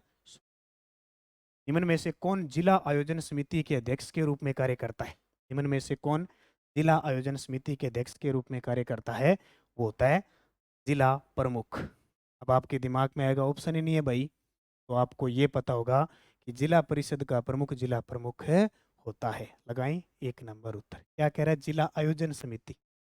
देख लें थोड़ी सी, संविधान के अनुच्छेद 243 जड टी के अधीन राजस्थान पंचायती राज अधिनियम 1994 की धारा 121 में जिला आयोजन समिति के गठन का प्रावधान है कि जिले की विकास योजनाओं का निर्माण करने हेतु जिला प्रमुख की अध्यक्षता में गठित समिति है। इसका सचिव मुख्य आयोजन अधिकारी होता है। इसमें कुल 25 सदस्यों में 3 पदेन और 2 राज्य सरकार द्वारा मनोनीत होते हैं। नोट कर लेना, इसमें सदस्य 25, कितने? 25, 3 पदेन और 2 राज्य सरकार द्वारा होते हैं। 20 सदस्य जिले के ग्रामीण और शहरी क्षेत्रों की जनसंख्या के अनुपात में जिला परिषद नगर निकायों के नवनिर्वाचित जनप्रतिनिधि के रूप में निर्वाचित होते हैं। पदेन सदस्य में जिला कलेक्टर, मुख्य कार्यकारी अधिकारी CO जिसको कहते हैं, ठीक है, तथा अतिरिक्त मुख्य कार्यकारी अधिकारी जिला परिषद। बहुत गजब के हैं कि पदेन अधिकारी 3, कलेक्टर, मुख्य कार्यकारी अधिकारी और अतिरिक्त मुख्य कार्यकारी अधिकारी। छगनबेन ने अपनी सर्वोदय गतिविधियों के लिए राजस्थान का कौन सा क्षेत्र चुना? छगनबेन का नाम सुना, राजस्थान की प्रथम महिला सरपंच, ठीक है। इन्होंने चुना झुंझुनू का पिलानी, पिलानी इंस्टीट्यूट का नाम सुना है? वही। देखो, गांधीवादी विचारधारा की छगनबेन गोलिच्छा ने 1961 में रेवत सिंह राजपुरोहित को हराकर किंचन जोधपुर के अंदर सरपंच बनी थी और 13 साल तक वहां की सरपंच रही थी। छगनबेन गोलछा को राजस्थान की पहली महिला सरपंच होने का गौरव प्राप्त है, ठीक है। इनका जन्म महाराष्ट्र के ओसवाल में हुआ था, वो नहीं पढ़ना अपने, और बस ये ध्यान रखना। प्रदेश के नागरिकों को अपनी शिकायत दर्ज करवाने और शिकायत की वर्तमान स्थिति का पता करने हेतु एक स्थान उपलब्ध करवाने हेतु कौन सी परियोजना क्रियान्वित की जा रही है आपके स्पेशल टॉपिक है, इनको पढ़ना। अपनी शिकायत दर्ज करवाने, शिकायत की वर्तमान स्थिति का पता करवाने हेतु राजस्थान संपर्क योजना की जा रही है। देखो राजस्थान, ये सारी दे रखी है, ठीक है। इसका उत्तर क्या हो जाएगा? शिकायत दर्ज कराना हेतु राजस्थान संपर्क, ये आपके है टॉपिक, ध्यान रखना। देखो राज ई वोल्ट क्या है? ये इसके तहत व्यक्ति या सरकारी या गैर सरकारी संगठनों को अपने दस्तावेज आंकड़ों को सुरक्षित रखने के लिए पेपरलेस ई स्पेस की सुविधा उपलब्ध करवाई गई है, वो राज ई वोल्ट है। राज विकास क्या है? ये नवाचार है कि महत्वपूर्ण विकास परियोजनाओं की नियमित मॉनिटरिंग करने के लिए किया गया है, ताकि विकास परियोजनाओं में लगने वाले समय और लागत में कमी लाई जा सके। राजनेट परियोजना क्या है? इसके तहत एकीकृत नेटवर्क समाधान हेतु ग्राम पंचायत स्तर पर राजस्वान, सैकलेन, बी सेट, कैप्टिव आदि फाइबर आरएफ के द्वारा कनेक्टिविटी उपलब्ध करवाई जाए। निम्न में से कौन सा युग्म सुमेलित नहीं है? कुछ समितियां हैं। समिति अध्यक्ष वर्ष, विभागीय प्रक्रिया समिति एस डी उज्ज्वल उसके अध्यक्ष थे, सावंत एस डी, ठीक है, 1954 के अंदर, 1954 में बनी। राजस्थान प्रशासनिक सुधार हरिश्चंद्र माथुर समिति थी, 1952 में बनी, 62 में बनी, 1962 में। प्रशासनिक सुधार समिति गोपाल कृष्ण बनोत 1992 में बनी। प्रशासनिक सुधार आयोग एस टी वेदनाथन 2001 में बनी। ये गलत है क्योंकि ये पेपर में आती है। प्रशासनिक सुधार आयोग ये बना था शिवचरण माथुर जी के समय। देखो राजस्थान में प्रशासनिक सुधार आयोग का गठन राज्य के पूर्व सीएम शिवचरण माथुर की अध्यक्षता में 1999 में किया गया। इसकी सिफारिश क्या थी? आयोग की सिफारिश, राजस्व अपील अधिकारियों के पद समाप्त करके अतिरिक्त संभागीय आयुक्त न्यायिक का पद सर्जित किया जाए, ये बात कह रहे। ग्रामीण और शहरी क्षेत्रों हेतु पृथक पृथक लोक सेवाएं हो। जन अभाव अभियोग निराकरण हेतु मुख्यमंत्री कार्यालय में विशेष प्रकोष्ठ, विभागाध्यक्ष के कार्यालय में प्रकोष्ठ और जिला कलेक्टर के अधीन जिला प्रकोष्ठ हो।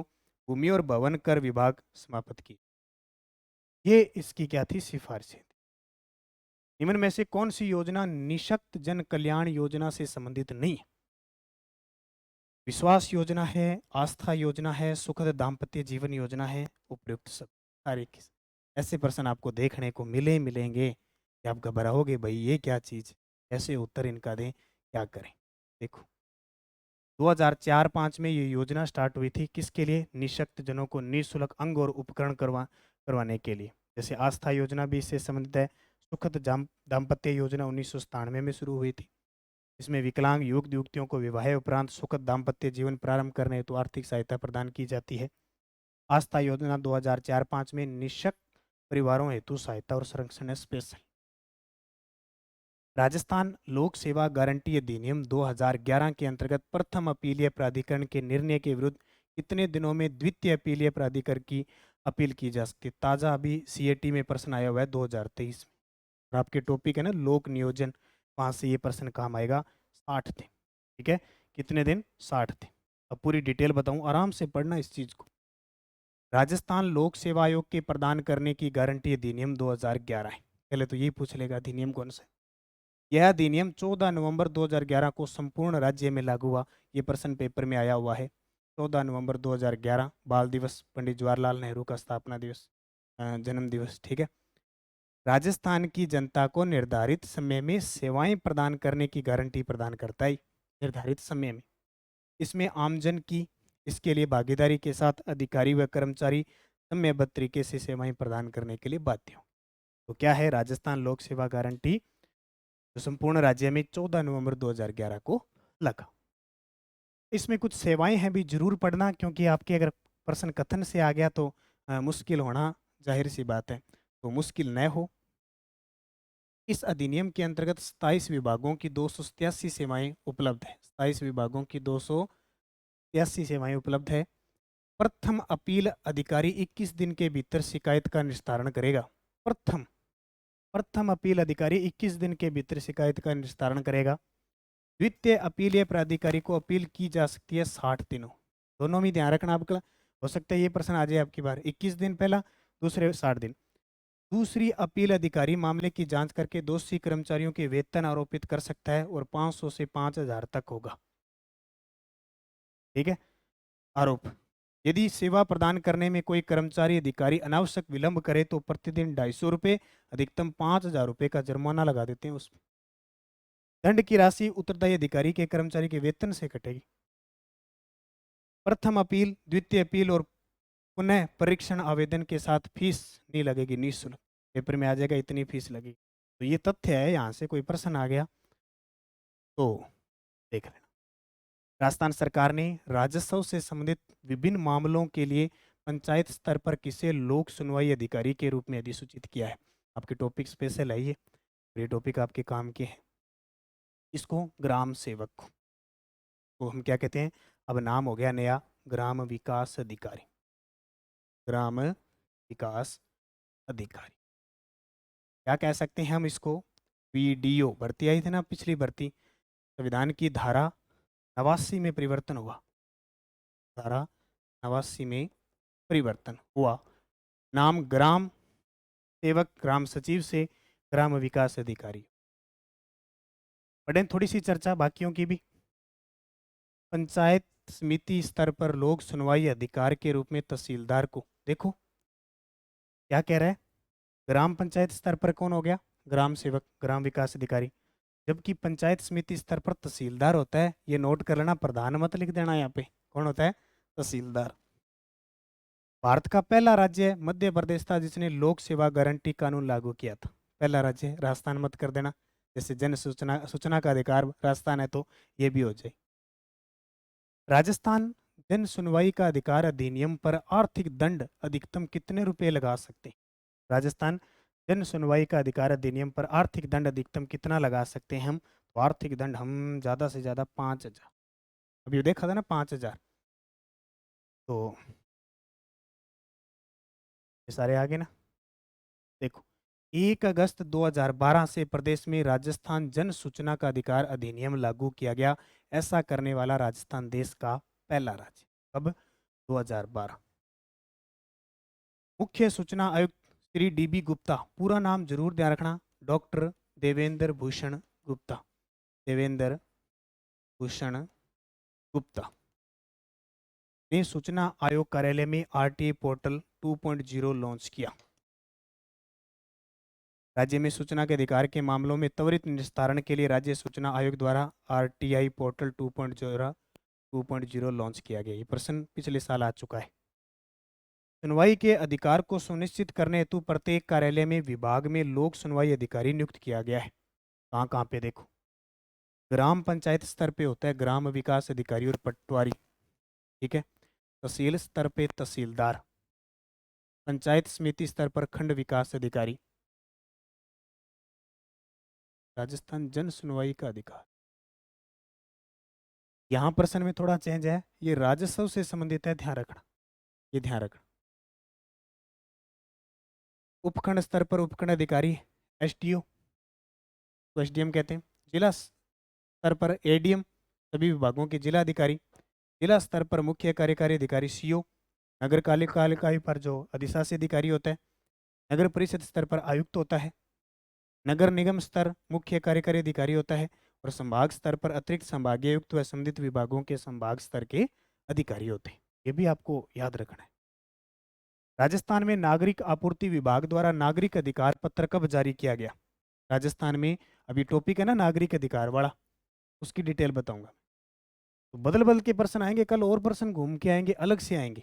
मॉडल पेपर देखने का बस यही फायदा है, नहीं देखोगे तो रह गए ये मॉडल पेपर। फिर कहोगे सर ये टॉपिक आपने नहीं करवाया, सर उसमें से कुछ नहीं करवाया, यहाँ सारे आ रहे हैं। नागरिक आपूर्ति विभाग द्वारा नागरिक अधिकार पत्र कब जारी किया गया, 1998 में। कब, 1998। देखो नागरिक अधिकार पत्र, विश्व में सर्वप्रथम ब्रिटेन में नागरिक अधिकार पत्र सिटीजन चार्टर का आरंभ 1991 में जारी एक श्वेत पत्र के साथ हुआ। यह कार्यक्रम ब्रिटेन के पूर्व भूतपूर्व प्रधानमंत्री जॉन मेजर के विचारों की उपज थी। यह श्वेत पत्र में सार्वजनिक सेवा के 6 सिद्धांत शामिल थे। अब ये 6 सिद्धांत नोट कर लेना, जैसे मानदंड, पारदर्शिता, सूचना, स्वैच्छिक चुनाव, निष्पक्षता, सुलभता। ये ध्यान रखें, ये होनी चाहिए। भारत में सिटीजन शब्द का अर्थ है ग्राहकों जिनके हित और मूल्य नागरिक अधिकार पत्र से संबंधित होते हैं। भारत में सिटीजन चार्टर के लागू करने हेतु 24 मई 1997 में मुख्यमंत्रियों का सम्मेलन प्रभावी व उत्तरदायी प्रशासन विषय पर आयोजित किया गया, जिसमें 9 सूत्री कार्य योजना तैयार की गई। भारत में सर्वप्रथम सिटीजन चार्टर 1997 में खाद्य व आपूर्ति मंत्रालय ने जारी किया था। राजस्थान में 1998 में नागरिक आपूर्ति विभाग द्वारा और 1999 में राजस्व मंडल ने जारी किया था। राजस्थान में 1998 में नागरिक आपूर्ति विभाग द्वारा तथा 1999 में राजस्व मंडल ने जारी किया। सिटीजन चार्टर का उद्देश्य क्या है? लोक सेवाओं की गुणवत्ता में निरंतर सुधार, जो कि उपभोक्ता की आवश्यकताओं और इच्छाओं के अनुरूप। राजस्थान जन आधार प्राधिकरण अध्यादेश लागू हुआ था, बहुत इंपॉर्टेंट है। तो पहले भामाशाह कार्ड था, उसकी जगह जन आधार कार्ड आ गया। राजस्थान जन आधार प्राधिकरण अध्यादेश लागू हुआ 18 दिसंबर 2019 को, जब सरकार ने 1 साल पूरा किया था। सबसे पहले राजस्थान जन आधार योजना बजट 2019-20 में आई थी, शुभारंभ 18 दिसंबर 1919 को। और जन अधिकार प्राधिकरण अधिनियम बना कब? क्या पूछ रहे हैं? अध्यादेश, सही है। आपसे पूछे राजस्थान जन आधार प्राधिकरण अधिनियम 28 फरवरी 2020 को बना। अब हम सीधा जन आधार कार्ड का नाम आते हैं, इतना ही दिमाग में रखते हैं, दिसंबर 2019। ये भी ध्यान रखना, राजस्थान जन आधार प्राधिकरण अधिनियम 28 फरवरी 2020 को बना। राजस्थान जन आधार प्राधिकरण नियम 4 अगस्त 2022 को लागू हुआ। जन आधार कार्ड को 5 अप्रैल 2022 से राशन कार्ड घोषित किया गया। जन आधार परिवार पहचान संख्या 10 संख्या है, जबकि मुखिया सहित प्रदेश सदस्यों को 11 अंकीय व्यक्तिगत पहचान पत्र संख्या दी गई। ठीक है। उद्देश्य सीधी सी बात है, सरलता, पारदर्शिता और सुगमता आम जन तक पहुंचे। जो राशन कार्ड के रूप में है तो सारा काम करता ही है। एक नंबर, एक कार्ड और एक पहचान विचारधारा का प्रभाव है। ये प्रश्न देखो बहुत बार पूछा गया। एक नंबर, एक कार्ड, एक पहचान, जन आधार। जन आधार प्लेटफॉर्म को पहचान पोर्टल से एकीकृत कर दिया गया है। नोट कर लेना, स्टार लगा लेना, इंपॉर्टेंट चीज है। जन आधार प्लेटफॉर्म को पहचान प्लेटफॉर्म से एकीकृत कर दिया है, जिसके फलस्वरूप जन आधार डेटाबेस में जन्म, मृत्यु और विवाह का पंजीकरण और इससे अलग भी और भी सूचनाएं दर्ज किया जा रहा है, जिससे राज्य की जनसंख्या की वास्तविक जनगणना का उद्देश्य पूर्ण। अब जनसंख्या जो होगी, जनगणना होगी, वो इसी प्रकार होगी। हाल ही में राज्य मंत्रिमंडल ने एक प्राधिकरण अथॉरिटी गठन करने के प्रस्ताव को मंजूरी दी है, जो राजस्थान राज्य सरकार की जन कल्याणकारी योजनाओं में जवाबदेही के साथ पारदर्शिता, जन सहभागिता, जन संतुष्टि और गुणवत्ता सुनिश्चित करेगा।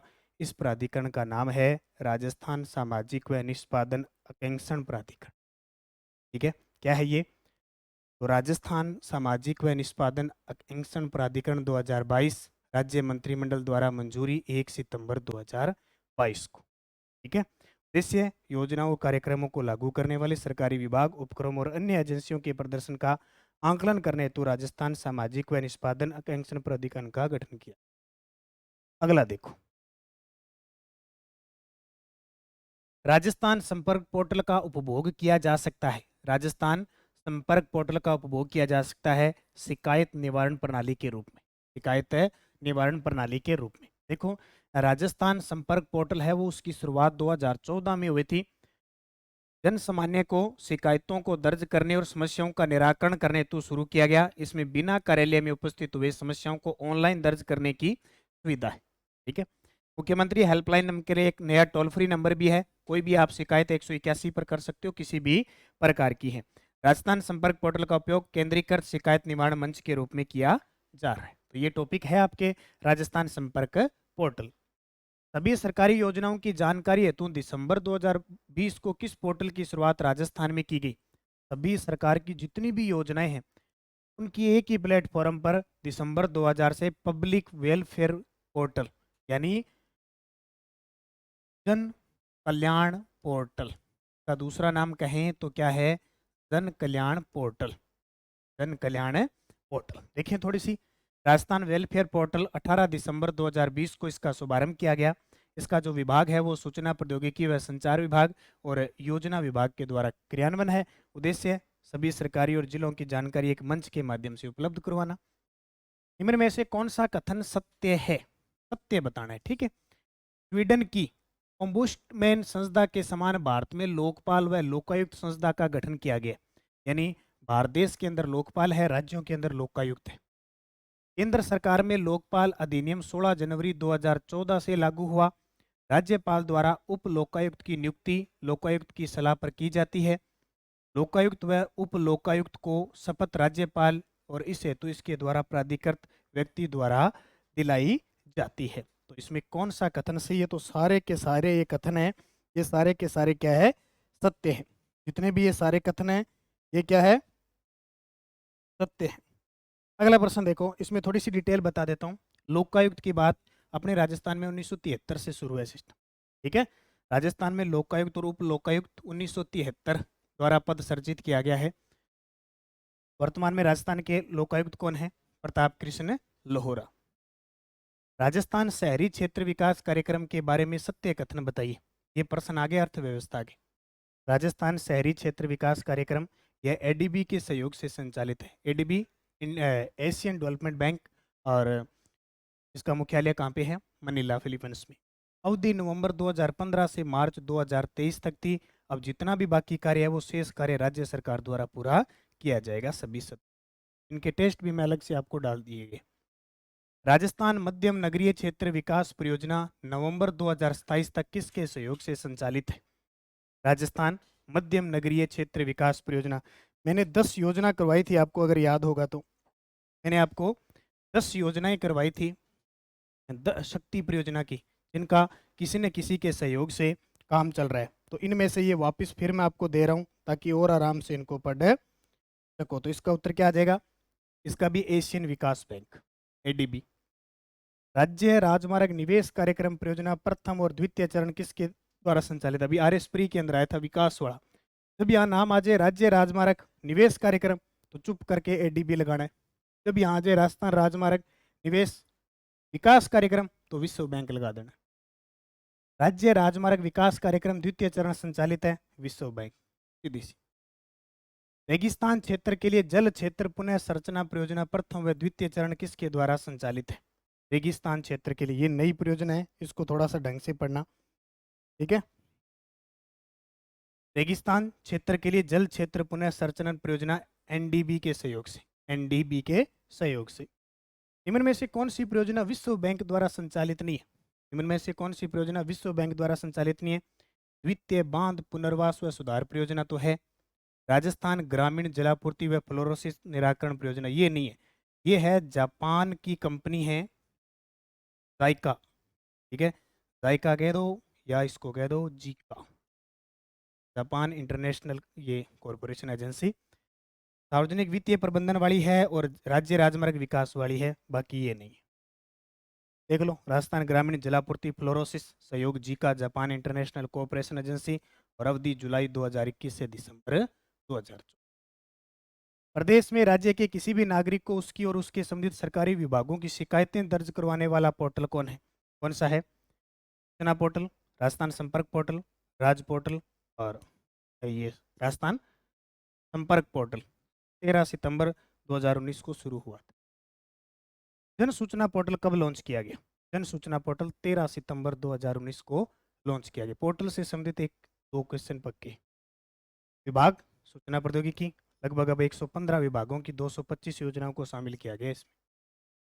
2022-23 में सेवा क्षेत्र का, एक तो ध्यान रखना, जितने भी जीएसवीए है ना उसके अंदर सबसे ज़्यादा योगदान अपने सेवा क्षेत्र का ही है। तो जीएसवीए में व्यापार का, होटल का, जलपान का, गृह का प्रचलित मूल्य कितना है? 27.69। ताजा 1 अक्टूबर को जो आरएस फ्री हुआ था उसमें ये प्रश्न आया था कि राजस्थान के जीएसवी सेवा क्षेत्र में सबसे ज़्यादा योगदान किसका है? इस व्यापार, होटल, जलपान और गृह का। पीडीएफ डाल रखी है मैंने, उसमें सारी दे रखी है, 2 पे 3 पे कौन है सब देख लेना। उद्योग क्षेत्र का सकल राज्य मूल्य वर्धन जीएसवीए में प्रचलित कीमतों पर वृद्धि दर कितनी रही? 15.02%। कितनी? 15.20% रही। अगर आपसे पूछ ले वो स्थिर कीमत पर टोटल जो योगदान था 2.04 लाख करोड़ था। 2.04 लाख करोड़ था, वृद्धि हुई 6.32% की। अगर प्रचलित मूल्य की बात करें तो 3.58 लाख करोड़ था, 15.02 की वृद्धि हुई। अब स्थिर जो कीमत है वो आंकी जा रही है, इसका आधार वर्ष है 2012 11-12। प्रचलित कीमत वर्तमान की जो चलित है। राजस्थान थोक मूल्य सूचकांक 2022 में असत्य कथन बताओ। थोक मूल्य सूचकांक यानी WPI। WPI प्राथमिक जो वस्तुएं हैं उनका सूचकांक है 415.73। देखो, जब हम थोक मूल्य सूचकांक पढ़ते हैं में क्या होता है, ये वस्तुएं होती है, एक तो प्राथमिक वस्तुएं, एक ईंधन, शक्ति, प्रकाश और एक विनिर्मित उत्पाद व सूचकांक। उस आधार पर ये तीनों पॉइंट मैंने दे रखे हैं। प्राथमिक वस्तुओं का सूचकांक है 415.73, ईंधन, शक्ति, प्रकाश और उपसनेक का सूचकांक है 576.77, विनिर्मित उत्पाद का सूचकांक है 302.49। ये प्रश्न आएंगे पेपर में, ऐसे ही प्रश्न आएंगे आपको। निम्न में से किस उपभोक्ता मूल्य सूचकांक को नई दिल्ली स्थित राष्ट्रीय सांख्यिकी कार्यालय NSO के द्वारा तैयार किया जाता है? यानी टोटल जो उपभोक्ता मूल्य सूचकांक है वो 4 है। 4 में से 3 तो किया जाता है शिमला के द्वारा, शिमला जहाँ है वहाँ से हिमाचल प्रदेश में। एक नई दिल्ली के द्वारा किया जाता है NSO के द्वारा। वो इनमें से कौन सा है? तो देखो 1 2 3, ये तीनों तो है शिमला वाले। ग्रामीण व शहरी और संयुक्त तो है ना, वो नई दिल्ली में होता है। देखो बाकी तीनों का सूचकांक श्रम ब्यूरो शिमला तैयार करता है, वो इम्पोर्टेंट है। प्रधानमंत्री मातृ वंदना योजना में कितनी किस्तों में लाभ दिया जा रहा है? जैसे अपने राजस्थान सरकार ने इंदिरा गांधी मातृत्व योजना चला रखी है ना, 6 किस्तों में, 6,000 रुपये देगी 5 किस्तों में। फिर सरकार ने प्रधानमंत्री मातृ वंदना योजना चलाई है, उसमें 3 किस्तों में मिलते हैं 5,000 रुपये। रुपये कितने? 5,000। देख लो कैसे, पहली किस्त 1,000 रुपये, दूसरी किस्त 2,000 रुपये, तीसरी किस्त 2,000 रुपये, टोटल 5,000 रुपये। और इस प्रधानमंत्री मातृ वंदना योजना के तहत अपने राजस्थान में एक अभियान चला रखा है, गोद भराई रस्म, और प्रधानमंत्री ने उसको सराहा था, और अभी ताज़ा वो RPSC ने। नवंबर 2022 तक राज्य में कुल कितने उपभोक्ता जिला मंच है? नवंबर 2022 तक राज्य में कुल कितने जिला उपभोक्ता मंच है? 37 है। कितने? 37। राज्य में कुल जिला मंच पूछे 37 है, सर्किट बैच पूछे 6 है। जल जीवन मिशन में केंद्र और राज्य का वित्त पोषण कितना है? अभी जो शायद FSO का एग्जाम हुआ था, RPSC ने लिया था जून में, उसमें ये प्रश्न आया था, जल जीवन मिशन। उससे पहले फरवरी में रीट का पेपर आया था, उसने पूछा था कि जल जीवन मिशन कब पूरा हो जाएगा, 2024 का लक्ष्य। बार बार इनसे घूम घूम के प्रश्न आ रहे हैं, और ये मैंने आर्थिक समीक्षा की जो PDF डाली है उसमें है। और एक सूचना बता देता हूँ, 10 दिसंबर को हमारी पुस्तक आ रही है बाजार के अंदर, नानक क्लासेज की स्पेशल 10 दिसंबर 2023 को ऑब्जेक्टिव बुक आएगी पहले, इसमें डाटा होगा जनवरी से लेकर 9 दिसंबर तक। ये डाटा इतना इंपॉर्टेंट होगा असिस्टेंट प्रोफेसर के लिए तो। हालांकि तथ्य की बुक भी आएगी हमारी 25 दिसंबर के बाद, लेकिन अभी आपके लिए जो पुस्तक कामयाब है वो ऑब्जेक्टिव है, कि आराम से आप पढ़ सकते हो, उसका अध्ययन कर सकते हो। एक एक क्वेश्चन मैं आपको दूंगा, मैं पूरा ये खेल, पुरस्कार, योजना, अर्थव्यवस्था, बजट, ये सारा डाटा होगा, ताकि इसको आप आसानी से पढ़ सको। जितनी भी सरकार की फ्लैगशिप योजनाएं, जन कल्याणकारी योजनाएं, वृद्धजन की योजनाएं, वो सब पोर्टल वगैरह सब मिलेंगे। में भी समितियां है, विधेयक है, वो सब पढ़ो मस्ती से। इस किताब को 10 दिसंबर ऑनलाइन ऑफलाइन दोनों सुविधा शुरू हो जाएगी। ऑनलाइन सिर्फ डाक के माध्यम से आती है, वो मैं बता दूंगा। राजस्थान में जल जीवन मिशन के तहत कुल कनेक्शन के मामले में किस स्थान पर रहा राजस्थान जून 2023 तक? चौथे स्थान। हाँ, जून 2023 तक की बात कर रहे हैं, ये रहा था जून 2023 12वें स्थान पर रहा था। कौन से? 12वें स्थान पर। भारत सरकार के आदेशानुसार 1 अक्टूबर 2022 से मिड डे मील योजना में खाना बनाने की लागत प्रति विद्यार्थी प्रतिदिन की गई है। कक्षा 1 से 5 के लिए एक बच्चे पर 5.45 रुपये प्रतिदिन खर्च आता है, और कक्षा 6 से 8 के लिए 8.17 रुपये प्रतिदिन खर्च आता है।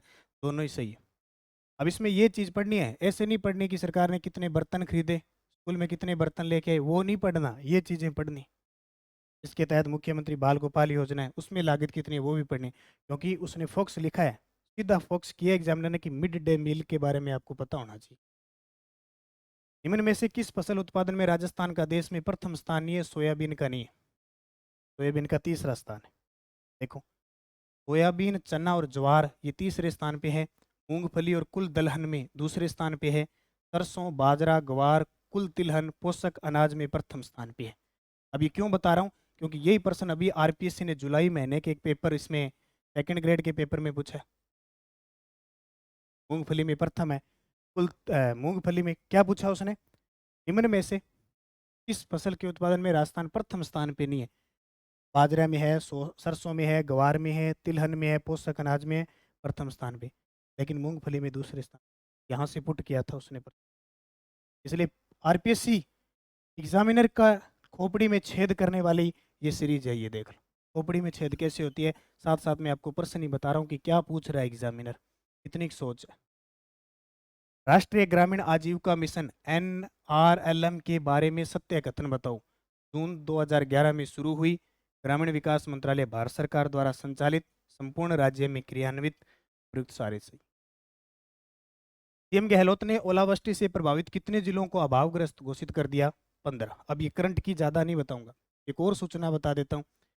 27 नवंबर का दिन सुबह 10:30 पर क्लास शुरू हो जाएगी।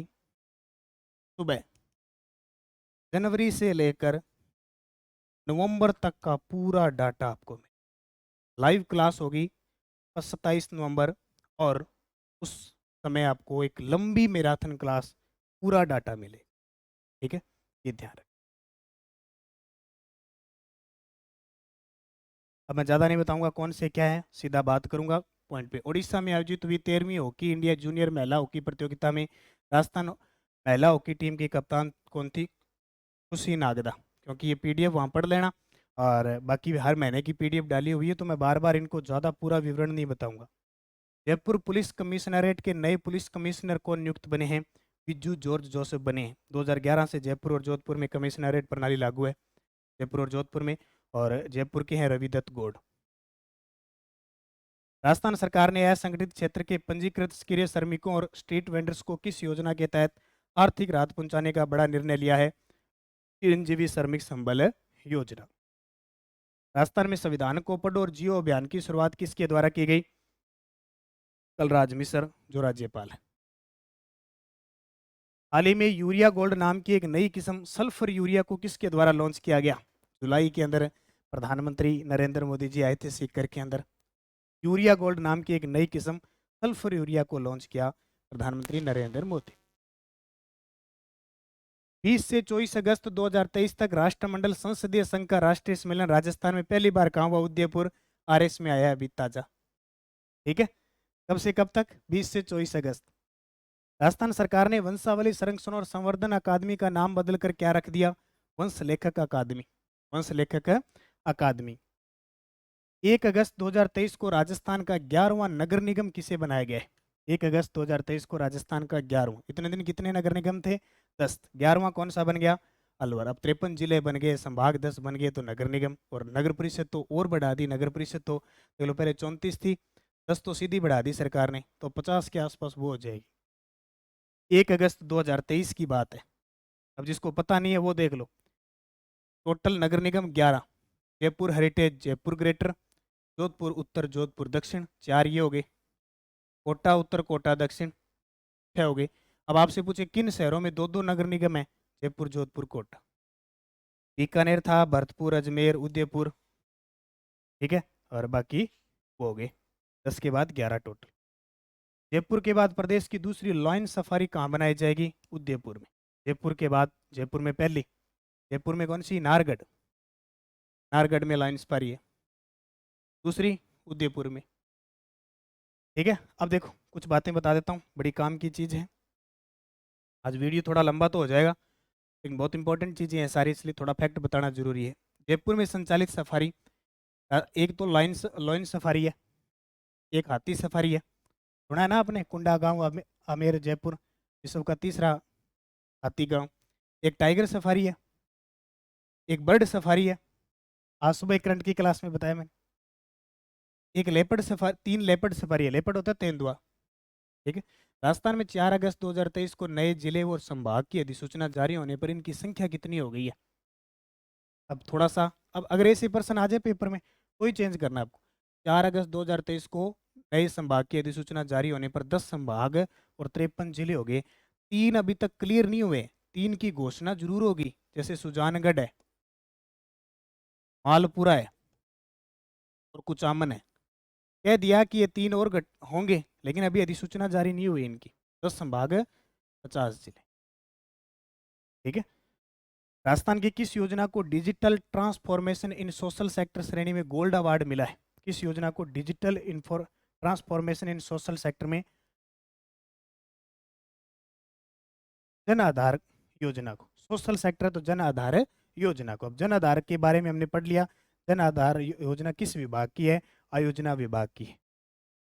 राजस्थान सरकार द्वारा जोगी योगी नाथ जाति वर्ग के उत्थान के लिए किस बोर्ड का गठन किया गया है? राज्य गुरु गोरखनाथ बोर्ड। कितने बोर्डों का गठन सरकार के द्वारा किया जा चुका है? राजस्थान के किस अभ्यारण्य के पर्यावरण संवेदनशील क्षेत्र इको सेंसिटिव जोन के लिए जोनल मास्टर प्लान तैयार किया गया है? वो किया गया है नाहरगढ़, जयपुर। प्रदेश के किस विश्वविद्यालय में I start innovation school hub स्थापित होगा? बहुत शानदार प्रश्न है। जिला पूछे तो बीकानेर, विश्वविद्यालय पूछे तो महाराजा गंगा सिंह विश्वविद्यालय। हाल ही में राज्य के किस विभाग को इट्टी गवर्नमेंट डिजिटेक अवार्ड 2023 से सम्मानित किया गया? राज्य के किस विभाग को इट्टी गवर्नमेंट डिजिटेक अवार्ड? तो ये जल संसाधन विभाग को। 1 अगस्त 2023 को राजस्थान में कुल लोगों सहित कितने उत्पादों को जीआई टैग मिल चुका है? जीआई टैग, ठीक है, भौगोलिक संकेतक। ये हमारे राजस्थान में पूछे कि हमारे राजस्थान के उत्पादों को जीआई टैग दिलवाने में सहयोग कौन करता है? तो रूडा करता है, एक संस्था है रूडा, गैर ग्रामीण कृषि वाली। 1995 में इसकी स्थापना हुई थी। तो 2021 तक हमारे राजस्थान में 16 ऐसे लोगों सहित उत्पाद थे जिनको जीआई टैग मिला। अब कितने हो गए? अब बढ़कर हो गए 21। कितने? 21। देख लो, थोड़ा सा मैं बता देता हूँ क्योंकि काम की चीज़ है। 5 को जारी किया नाथ द्वारा की पिछवाई कला, उदयपुर की कोफतगिरी धातु शिल्प, बीकानेर कसीदाकारी शिल्प, बीकानेर की उस्ता कला और जोधपुर बंदेज कला। आने वाले में इन 5 से ना कला संस्कृति में क्वेश्चन आएंगे, ये देख लो। 5 जून 2023 को जारी राजस्थान नई वन नीति 2023 में कितने प्रतिशत वन आच्छादित करने का उद्देश्य रखा है? 20%। कितने? 20, ठीक है। 5 जून 2023 को जारी हुई 80,000 हेक्टेयर क्षेत्र में वृक्षारोपण करना है। 23-24 में 5 करोड़ पौधे वितरित किए जाएंगे, ये टारगेट है, ठीक है। अब तक 1 करोड़ 34 लाख से पौधे का विक्रय कर चुका है। शहरी निकायों में 6 माह आयु के पौधे 9 रुपये प्रति और 12 माह आयु के पौधे 15 रुपये प्रति उपलब्ध करवाए जाएंगे। व्यक्तिगत लाभार्थी में पौधों की संख्या के आधार पर 2 रुपये से 10 रुपये के प्रति पौधे उपलब्ध हो जाए। स्कूल शिक्षा विभाग द्वारा सरकारी स्कूलों के विद्यार्थियों में गुड टच बैड टच विकसित करने के लिए कौन सा अभियान चलाया गया है? सुरक्षित स्कूल सुरक्षित राजस्थान, ठीक है, 26 अगस्त को चला था। मुख्यमंत्री लोक कलाकार प्रोत्साहन योजना 11 अगस्त 2023 को शुरू की गई थी। इसके तहत कितने दिवस के लिए कला प्रदर्शनी के अवसर देने हैं? 100। जैसे मनरेगा में 125, इंदिरा गांधी शहरी गारंटी योजना में 125, उसी प्रकार इसमें 100।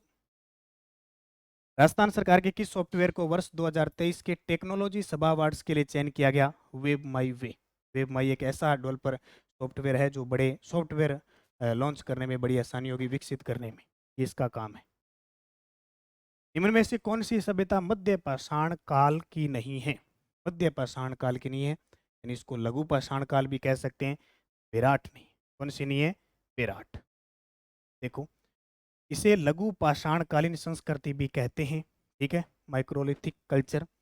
अब प्रमुख स्थल बागोर, यानी मध्य पाषाण काल के या लघु पाषाण काल के प्रमुख स्थल बागोर है, तिलवाड़ा है, डिडवाना है, सोजत है, पंचभद्रा बेसिन है। ये कुछ ऐसे स्थल है।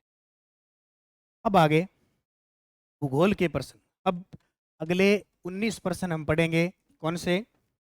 ज्योग्राफी के प्रश्न। ज्योग्राफी में जितने भी टॉपिक है उन हर एक टॉपिक से एक दो प्रश्न है सारे। ये जो प्रश्न है ये पैटर्न में आता है। इसमें आता है ब्रैकेट में। उत्तर दो था, पता कितने को लगे।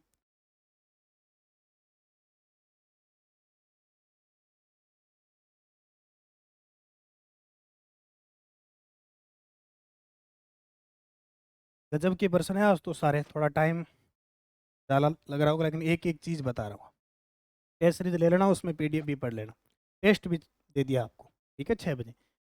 आरटीडीसी होटल व जिले से संबंधित असत्य कथन। राजस्थान में कुछ होटल है जिनको आरटीडीसी होटल घोषित कर गया, स्पेशल की आलीशान सुविधा है पर्यटकों के लिए।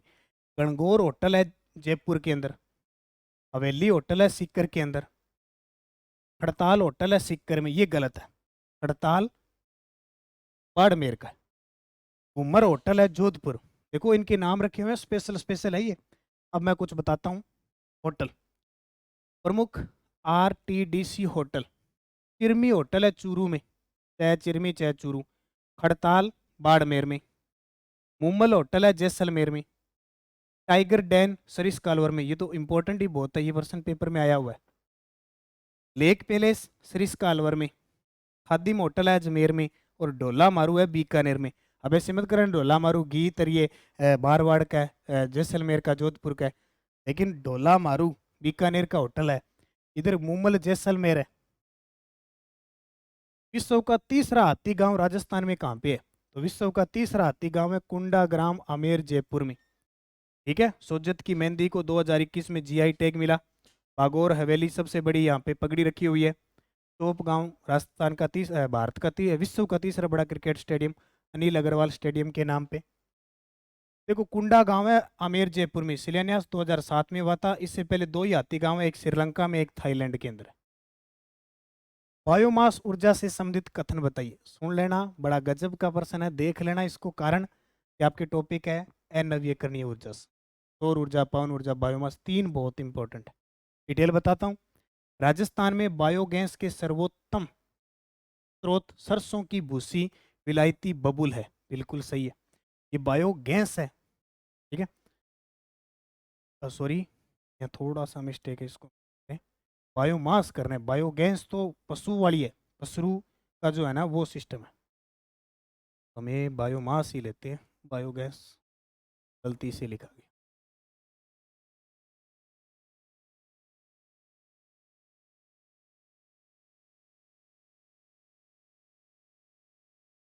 बायोमास ये ठीक है, नहीं तो उल्टा हो जाता, उल्टा करेंगे नहीं, अपने सीधा ही रखेंगे। 26 जनवरी 2010 को बायोमास नीति जारी की गई थी, ये भी सही है। बायोमास आधारित प्रथम संयंत्र है वो जोटवाड़ा जयपुर में है। और दिसंबर 2022 तक राज्य में 120.45 मेगावाट क्षमता वाले 13 बायोमास संयंत्र स्थापित किए जा चुके हैं। बिल्कुल है, हालांकि 3 बंद पड़े हैं, अभी 10 ही चल रहे हैं, ठीक है, फिर भी आपको याद रखना है। अब देखो इसमें सही कौन सा है।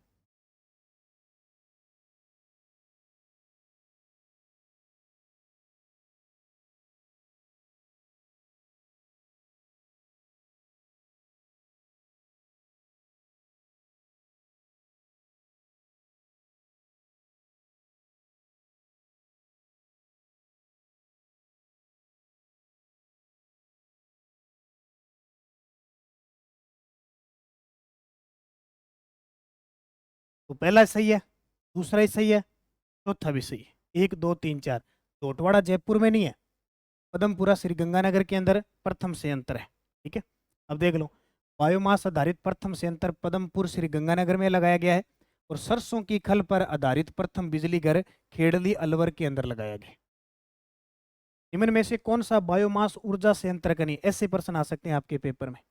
निम्न में से कौन सा बायोमास, क्योंकि पिछले मॉडल पेपर में हमने पवन ऊर्जा की बात की थी, आज हम बायोमास की करें, अगले मॉडल पेपर में हम सौर ऊर्जा की बात करेंगे, तो बहुत विस्तृत है। कचेला बांगसरी सांचौर के अंदर बायोमास ऊर्जा संयंत्र है। कंवरगढ़ 12 में बायोमास है। उनियारा टोंक के अंदर है, लेकिन पिथला जैसलमेर में नहीं है, क्योंकि पिथला में पवन ऊर्जा संयंत्र है, ठीक है। पिथला जैसलमेर में पवन ऊर्जा संयंत्र है, तो ऐसे ऐसे प्रश्न पूछेंगे आपसे। खनन क्षेत्र व खनिज से संबंधित असत्य बताओ। गुड्डा किशोरीदास अलवर के अंदर है, शीशे जस्ते के लिए प्रसिद्ध है। कोलीहान नीम के थाना में है, टंगस्टन के लिए प्रसिद्ध है, ये गलत है। लिलवानी बांसवाड़ा में है, मैगजीन के लिए प्रसिद्ध है, मैग्नीज के लिए, ठीक है। और खंडेला सीकर में है, यूरेनियम प्रोजेक्ट लगा है, ये तो बहुत ही इंपॉर्टेंट है। तो कोलीहान नीम का थाना टंगस्टन के लिए प्रसिद्ध नहीं है, बल्कि ये जो कोलीहान है, मदान है, कुदान है, खेतड़ी सिंगाना क्षेत्र जो नीम के थाना में, ये तांबे के प्रमुख क्षेत्र है। इसके अलावा खो दरीबा अलवर और पुर दरीबा भीलवाड़ा, ये सारे तांबे की खान है। राष्ट्रीय केमिकल्स एंड फर्टिलाइजर्स लिमिटेड के बारे में बताइए। अब ये प्रश्न ऐसे ही बना के लाया हूं मैं, ऐसे तरीके से, दो दो तीन तीन जैसे पेपर में आते हैं। अब इससे आपका अभ्यास देखो कितना बढ़िया होगा, और ऐप में टेस्ट लगाओगे तो शानदार जानदार तैयारी होगी। राष्ट्रीय केमिकल एंड फर्टिलाइजर्स, यह चंदेरिया चित्तौड़गढ़ में है। इसकी स्थापना RSMML और RFC द्वारा ब्रिटेन के सहयोग से की गई। ये उत्तर भारत का प्रथम DAP खाद कारखाना है। बिल्कुल सही है, सारे के सारे तीनों ही सही। देखो, असत्य कथन बताओ। इंजन छाप तेल भरतपुर का है। Chambal fertilisers and chemicals Gadepan Kota है। देश की सबसे बड़ी ग्रेनाइट मंडी जालोर है, ये गलत है भी। ग्रेनाइट सिटी जालोर है, ग्रेनाइट मंडी नहीं है, क्योंकि ग्रेनाइट मंडी जालोर नहीं है। JK व्हाइट सीमेंट का कारखाना गोटन नागौर के अंदर। देश की सबसे बड़ी ग्रेनाइट मंडी किशनगढ़ अजमेर में है। किशनगढ़, ठीक है, कहाँ पे है किशनगढ़? सिंचाई परियोजना, यहाँ भी एक टॉपिक है, यानी एक एक टॉपिक से क्वेश्चन है आपका, ऐसे नहीं। सिंचाई परियोजना के बारे में बताइए। राजीव गांधी सिद्धमुख नहर परियोजना यूरोपियन आर्थिक समुदाय की सहायता से प्रारंभ की गई है। बिल्कुल। सिद्धमुख रतनपुरा वितरिका नाबार्ड के सहयोग से संचालित है। अपनी योजना जर्मनी की KfW कंपनी के सहयोग से इंदिरा गांधी नहर का पानी हनुमानगढ़ चूरू के गांवों को पेयजल उपलब्ध करवाया जाता है, ये भी है। अब ये पूछ रहा है इसका सही जवाब क्या होगा। इसका सही, सिंचाई से संबंधित है तो इसका सही जवाब क्या होगा? आर्थिक समूह है, ये तो हम पढ़ते हैं, क्लियर है। नाबार्ड के सहयोग से सिद्धमुख रतनपुरा, ये भी सही है, सारे सही। नोट कर लेना, ढंग से पढ़ लेना। जयसमंद झील, केजड़ और डाया बांध किस जिले में है? अब नए जिलों के हिसाब से सलूम्बर में आ गए। कहाँ आ गए? सलूम्बर में। अब दो ऑप्शन तो अगर एग्जामिनर नहीं देता तो फिर है ही नहीं। उदयपुर में है वैसे तो, लेकिन ये आ गई। जयसमंद झील राजस्थान की सबसे बड़ी मीठे पानी की कृत्रिम झील है। देखो, नवीन जिलों के गठन के बाद जयसमंद झील, केजड़ व डाया बांध सलूम्बर जिले में आ गए। राजस्थान में उपलब्ध स्थायी जल के अनुसार नदियों का अवरोहीकरण, मान लो नदियां बनास, लूणी, माही, चंबल है, कुछ किसी दूसरे राज्य से निकलती है, दूसरे राज्य में जाती है। स्थायी जल राजस्थान में बहने वालों की बात करें तो अवरोही क्रम बताना है। चंबल में सबसे ज़्यादा, फिर बनास में आता है, फिर माही में आता है, फिर लूणी में आता है। अब बड़ा गजब का यहाँ से डाउट रहता है बच्चों को, वो सारा मैं डाउट ये एकदम ऑथेंटिक स्रोत से लिया गया है, वो देखो और इसको नोट करना। राजस्थान में नदी बेसिनों में उपलब्ध स्थायी जल की स्थिति देखें। सबसे ज़्यादा चंबल में, फिर बनास में, फिर माही में, फिर लूणी में, साबरमती में। नदियों से उपलब्ध जल की मात्रा, हमें जल जो मिलता है सबसे ज़्यादा माही, फिर चंबल, बनास, लूणी, सूकड़ी, साबरमती। राजस्थान की प्रमुख नदी प्रणाली व जल ग्रहण क्षेत्र, सबसे ज़्यादा जल ग्रहण है लूणी का, फिर बनास का, फिर चंबल का, फिर माही का, फिर बाण का। ये पॉइंट थोड़ा ध्यान रखें। कृषि जलवायु खंड के बारे में असत्य कथन। कृषि से संबंधित प्रश्न, एक प्रश्न आपको देखने को मिलेगा यहाँ से। 10 कृषि जलवायु खंड है, उसमें से देखो 3rd B बाढ़ संभाव्य पूर्वी मैदानी क्षेत्र, सही है। 5 आर्द्र दक्षिणी पूर्वी मैदानी क्षेत्र में। नानक क्लासेस शिवसर पर आपके लिए स्पेशल क्लासें ले रहा हूँ, वो क्लासें लेना, मैं वहाँ पे आपको ये करवाऊंगा सर। A1 उत्तर पश्चिम सिंचित मैदान, ये गलत है। IC अति शुष्क व आंशिक पश्चिमी क्षेत्र, ये सही। अब देखो मैप के अंदर आप दिखाई दे रहा है? चलो देखो, थोड़ा जूम कर लेता हूं मैं, पर मेरे को कम दिखेगा, लेकिन फिर भी मैं आपको बता दूंगा, आपको दिख जाएगा बढ़िया। शुष्क पश्चिमी मैदानी क्षेत्र है बाड़मेर और जोधपुर। उत्तरी पश्चिमी सिंचित क्षेत्र मैदानी क्षेत्र है गंगानगर, हनुमानगढ़। अति शुष्क आंशिक सिंचित पश्चिमी मैदान है 1IC, ठीक है। बीकानेर, जैसलमेर, चूरू सबसे बड़ा है, सबसे बड़ा है। अंतःस्थलीय जलोत्थान अंतर्वर्ती मैदान सेकंड ए नागौर, सीकर, झुंझुनू व चूरू जिले में है। लूणी नदी का अंतर्वर्ती मैदान, ठीक है, सेकंड बी जालोर, पाली, सिरोही व जोधपुर जिले का भाग है। ठीक है, थोड़ी सी आपके लिए देखो, अब देखो थोड़ा साफ दिखेगा, पहले थोड़ा सा साफ नहीं दिख रहा था। हम बात कर रहे थे अर्ध शुष्क पूर्वी मैदान, अर्ध शुष्क पूर्वी मैदानी क्षेत्र जो थर्ड ए के अंदर आता है, थर्ड ए के अंदर आता है, इस थर्ड ए के अंदर आता है जयपुर, अजमेर, दौसा, टोंक फिक्स है। बाढ़ संभाव्य पूर्वी मैदानी क्षेत्र यानी थर्ड बी, ये भी चीज याद रखनी है आपको। इसमें अलवर, धौलपुर, भरतपुर, करौली, सोयमद, इधर नदियां, इधर बाढ़ आती है। फिर अर्ध आर्द्र दक्षिणी मैदानी क्षेत्र जिसको 4A कहते हैं, भीलवाड़ा, राजसमंद, चित्तौड़गढ़, उदयपुर, सिरोही जिले का भाग आ जाएगा। फिर आ जाएगा आर्द्र दक्षिणी मैदानी क्षेत्र 4B, क्या 4B, डूंगरपुर, बांसवाड़ा, प्रतापगढ़, चित्तौड़गढ़ व उदयपुर जिले का भाग आता है। और इसके बाद में लास्ट आता है आपका 10वां, ठीक है, 10वां आता है आर्द्र दक्षिणी पूर्वी मैदानी क्षेत्र 5, जो कोटा, झालावाड़, बूंदी, बारां, सवाई माधोपुर जिले का। और सबसे छोटा ये है आर्द्र दक्षिणी मैदानी क्षेत्र। तो इनको थोड़ा पढ़ लेना। और इधर देखो, थोड़ा पहले साफ नहीं दिख रहा था, अब दिख जाएगा। शुष्क पश्चिमी मैदानी क्षेत्र 1A या A1 बाड़मेर और जोधपुर। उत्तर पश्चिमी सिंचित मैदान सेकंड यानी फर्स्ट बी गंगानगर, हनुमानगढ़। ये आगे फसलें भी है, क्षेत्र विशेष के अनुसार फसलें होती हैं। अति शुष्क आंशिक संचित पश्चिमी क्षेत्र सबसे बड़ा है 1C, इसमें बीकानेर, जैसलमेर और चूरू आते हैं। तो इस प्रकार ये 10 जलवायु खंड है। अगला प्रश्न देखो, इधर वापिस मुख मोड़ लिया हमने क्वेश्चनों की टाइप पर। चंबल, त्रिवेणी, पार्वती, किरण किस फसल की किस्में है? चंबल, त्रिवेणी, पार्वती और किरण किसकी फसल है? ये अलसी की है। क्या है? अलसी एक औषधीय पौधा है। इस प्रकार का तेलीय प्रकार का औषधीय पौधा है। अलसी बीजों से तेल व पौधे से रेशे प्राप्त होते हैं। प्रमुख उत्पाद सबसे ज्यादा बांसवाड़ा के अंदर अलसी होती है। पशु व नस्ल से संबंधित सुमेलित नहीं है। जखराना बकरी की नस्ल है, कोठी गाय की नस्ल है, बदावरी सुअर की नहीं है, बदावरी भैंसों की है, भैंस की नस्ल है, और गोमट ऊंट की नस्ल। अब देखें थोड़ी थोड़ी चर्चा, भैंस की नस्ल जरूर पढ़ लेते हैं, बदावरी, मुर्रा, सूरती, महसाना, जाफराबादी सारी है। राज्य में ई कचरा प्रबंधन नीति कब आई? 2023 में। आपसे पूछ ले, 2023 में 2 नीतियां आई, नई वन नीति, नई ई कचरा प्रबंधन नीति। अप्रैल 2018 में गठित राजस्थान वेटलैंड अथॉरिटी के अध्यक्ष कौन है? राजस्थान वेटलैंड अथॉरिटी के अध्यक्ष वन व पर्यावरण मंत्री। और अभी ताजा रिपोर्ट बताता हूँ, राजस्थान के अंदर नम आर्द्र भूमि में कितने स्थल घोषित हो चुके हैं? 44। ठीक है। अमृता देवी बिश्नोई समर्थी वानिकी पुरस्कार के बारे में बताइए। वनों से संबंधित क्वेश्चन है तो जरूर पढ़ेंगे। इसकी शुरुआत 1994 से हुई थी, सही है। प्रथम पुरस्कार फूलोजी बिश्नोई को दिया था, ये गलत है, गंगाराम जी बिश्नोई को दिया गया था। व्यक्ति विशेष को इसमें 50,000 रुपये मिलते हैं, जबकि संस्था को 1,00,000 रुपये दिए जाते हैं। वन संरक्षण के क्षेत्र में, वन और वन्य जीवों के संरक्षण में राज्य का सबसे बड़ा पुरस्कार है, बिल्कुल सही है।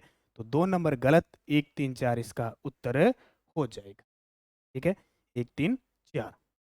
पहला पुरस्कार गंगाराम बिश्नोई को मिला था। फूलोजी बिश्नोई को तो जाम्बोजी ने पहला बिश्नोई बनाया था, 29 नियम दिए थे। बिश्नोई पंथ की स्थापना 1585 में इन्होंने समराथल दौरा बीकानेर में की थी। प्रदेश में उपोष्ण कटिबंधीय सदाबहार वन कहाँ पाए जाते हैं? लगभग 5 प्रकार के राजस्थान में वन पाए जाते हैं, उसके अंदर उपोष्ण कटिबंधीय सदाबहार वन सिर्फ एक ही जगह पाए जाते हैं, माउंट आबू सिरोही के, माउंट आबू सिरोही में। अब राजस्थान के वनों का जलवायु के आधार पर वर्गीकरण करना है तो एक होते हैं वन शुष्क कांटेदार मरुस्थलीय वन, लगभग 6.26% भाग पर पाए जाते हैं राजस्थान। उष्ण कटिबंधीय शुष्क पर्णपाती या पतझड़ जो अपने पत्ते गिरा देती है ऋतु के अनुसार, वो है 28.38%। मिश्रित पर्णपाती वन या दोक वन 58.11। और सबसे ज्यादा पूछे जाते हैं कौन से वन पाए जाते हैं? दोक वन। इनको क्या कहते हैं? मिश्रित पर्णपाती वन। शुष्क सांगवान वन जो दक्षिणी राजस्थान में होते हैं, खास करके डूंगरपुर, बांसवाड़ा, उदयपुर, चित्तौड़गढ़, प्रतापगढ़, 6.86%। और उपोष्ण कटिबंधीय सदाबहार वन 0.39%, जो मात्र माउंट आबू सिरोही के क्षेत्र में पाए जाते हैं। ये 5 प्रकार के याद रखना। हनुमानगढ़ में सेम की समस्या से प्रभावित क्षेत्र में इंडो डच जल निकासी परियोजना किसके सहयोग से चल रही है? जो हनुमानगढ़ का बड़ोपल क्षेत्र है, संगीता क्षेत्र है, ये यहाँ पे मतलब बहुत ज़्यादा सेम की समस्या है। गाँव की जनसंख्या पलायन हो गई इतनी, तो ये नीदरलैंड के सहयोग से चल रहा है, नीदरलैंड के सहयोग से। और एक पौधा लगाया जा रहा है यूकेलिप्टस सफेदा, जिसको कहते हैं, नामक पेड़ लगाए जा रहे हैं। कच्छवाली, पीपली, उदाबारी, स्वरूप घाट किसके प्रकार है? स्वरूप घाट, यानी अरावली क्षेत्र के अंदर कहीं दर्रा कहते हैं, कहीं नाल कहते हैं, कहीं घाट कहते हैं। ये सारी के सारी दर्रा के प्रकार हैं।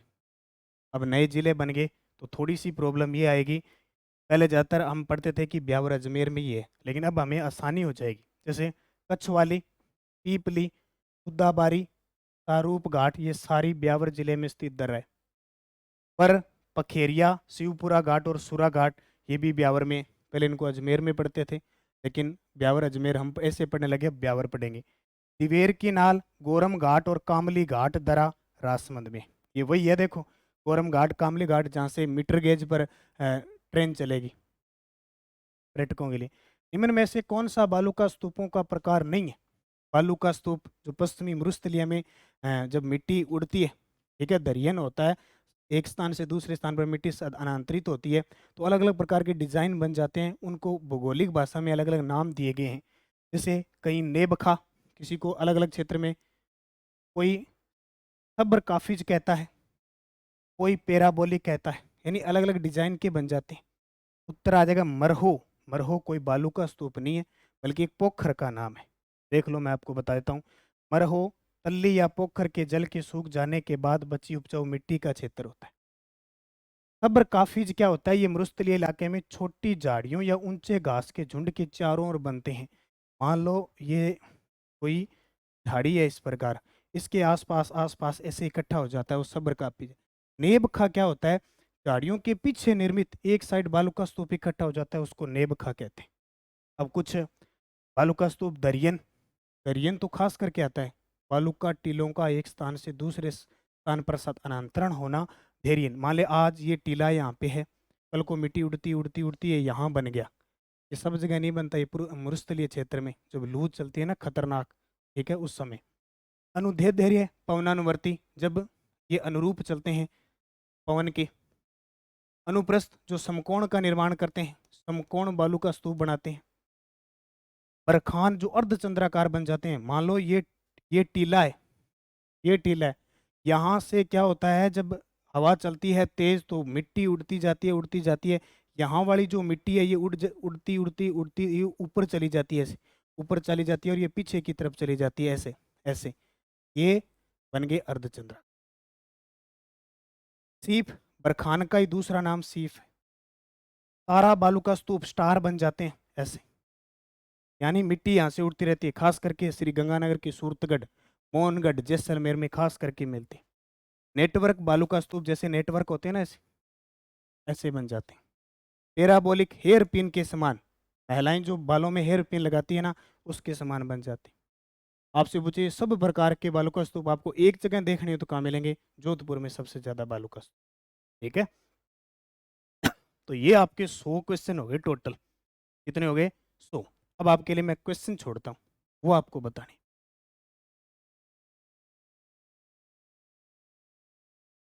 दो प्रश्न आपको मुझे कमेंट में जवाब देने हैं। नवीनतम बने संभागों में कौन सा शामिल नहीं? 10 संभाग हो गए, 7 पहले 3 बन गए, पाली, बांसवाड़ा, नागौर, सीकर। नवीनतम बने संभागों में कौन सा संभाग शामिल है? इसका जवाब मुझे सारे विद्यार्थी दोगे। और पाली संभाग में कौन सा जिला शामिल नहीं है? जालोर नहीं है, सांचौर नहीं है, फलोदी नहीं है, सिरोही नहीं है। मुझे कमेंट करके दोनों के जवाब दोगे। अगर आपने बड़े धैर्य से, बड़े मनोभाव से, बड़े प्यार से अगर इस क्लास को देखा है, निश्चित इन क्वेश्चनों के आप जवाब मुझे ज़रूर दोगे। और ये टेस्ट सीरीज ज्वाइन कर लेना, जिसने नहीं की है वो ज़रूर टेस्ट सीरीज को ज्वाइन करके PDF, टेस्ट, करंट, पुरस्कार, खेल, जो भी मैटर है उपलब्ध होगा। और अपनी तैयारी में 4 चांद लगाइए। नानक क्लासेस के साथ जुड़ें, ऐप में जुड़ें, यूट्यूब पे जुड़ें, इसकी प्लेलिस्ट नाम से बनी हुई है, आरपीएससी असिस्टेंट प्रोफेसर नाम से, देखें तो निश्चित आपको सफलता मिलेगी। हमारा काम सिर्फ मार्गदर्शन करना है, दिशा देनी है, मेहनत आपको करनी पड़ेगी। चौथा मॉडल पेपर आज मैं डाल रहा हूँ। इससे पहले मैंने बहुत सारी क्लासें आपको दे दी, लगातार मैं आपको क्लास दे रहा हूँ। मॉडल पेपर पे इसलिए फोकस कर रहा हूँ क्योंकि अंतिम समय है। इस रणनीति में सारे सब्जेक्ट को हम एक साथ पढ़ेंगे तो निश्चित हम सफल होंगे, लेकिन इसके साथ आपको मेहनत योजनाबद्ध तरीके से पढ़ना ही पड़ेगा। कड़वा सच ये है कि खुद को तैयारी करनी पड़ेगी। बहुत सारे 50% विद्यार्थियों का मन नहीं लग रहा होगा पढ़ने में, तो वो लगभग जॉब में है, टाइम नहीं मिल पाता, वो नहीं कर पाता। ये दुविधा आपके, इस दुविधा को दूर करने के लिए आपको समय में से समय निकालना पड़ेगा। धन्यवाद। जय हिंद, जय भारत, जय राजस्थान।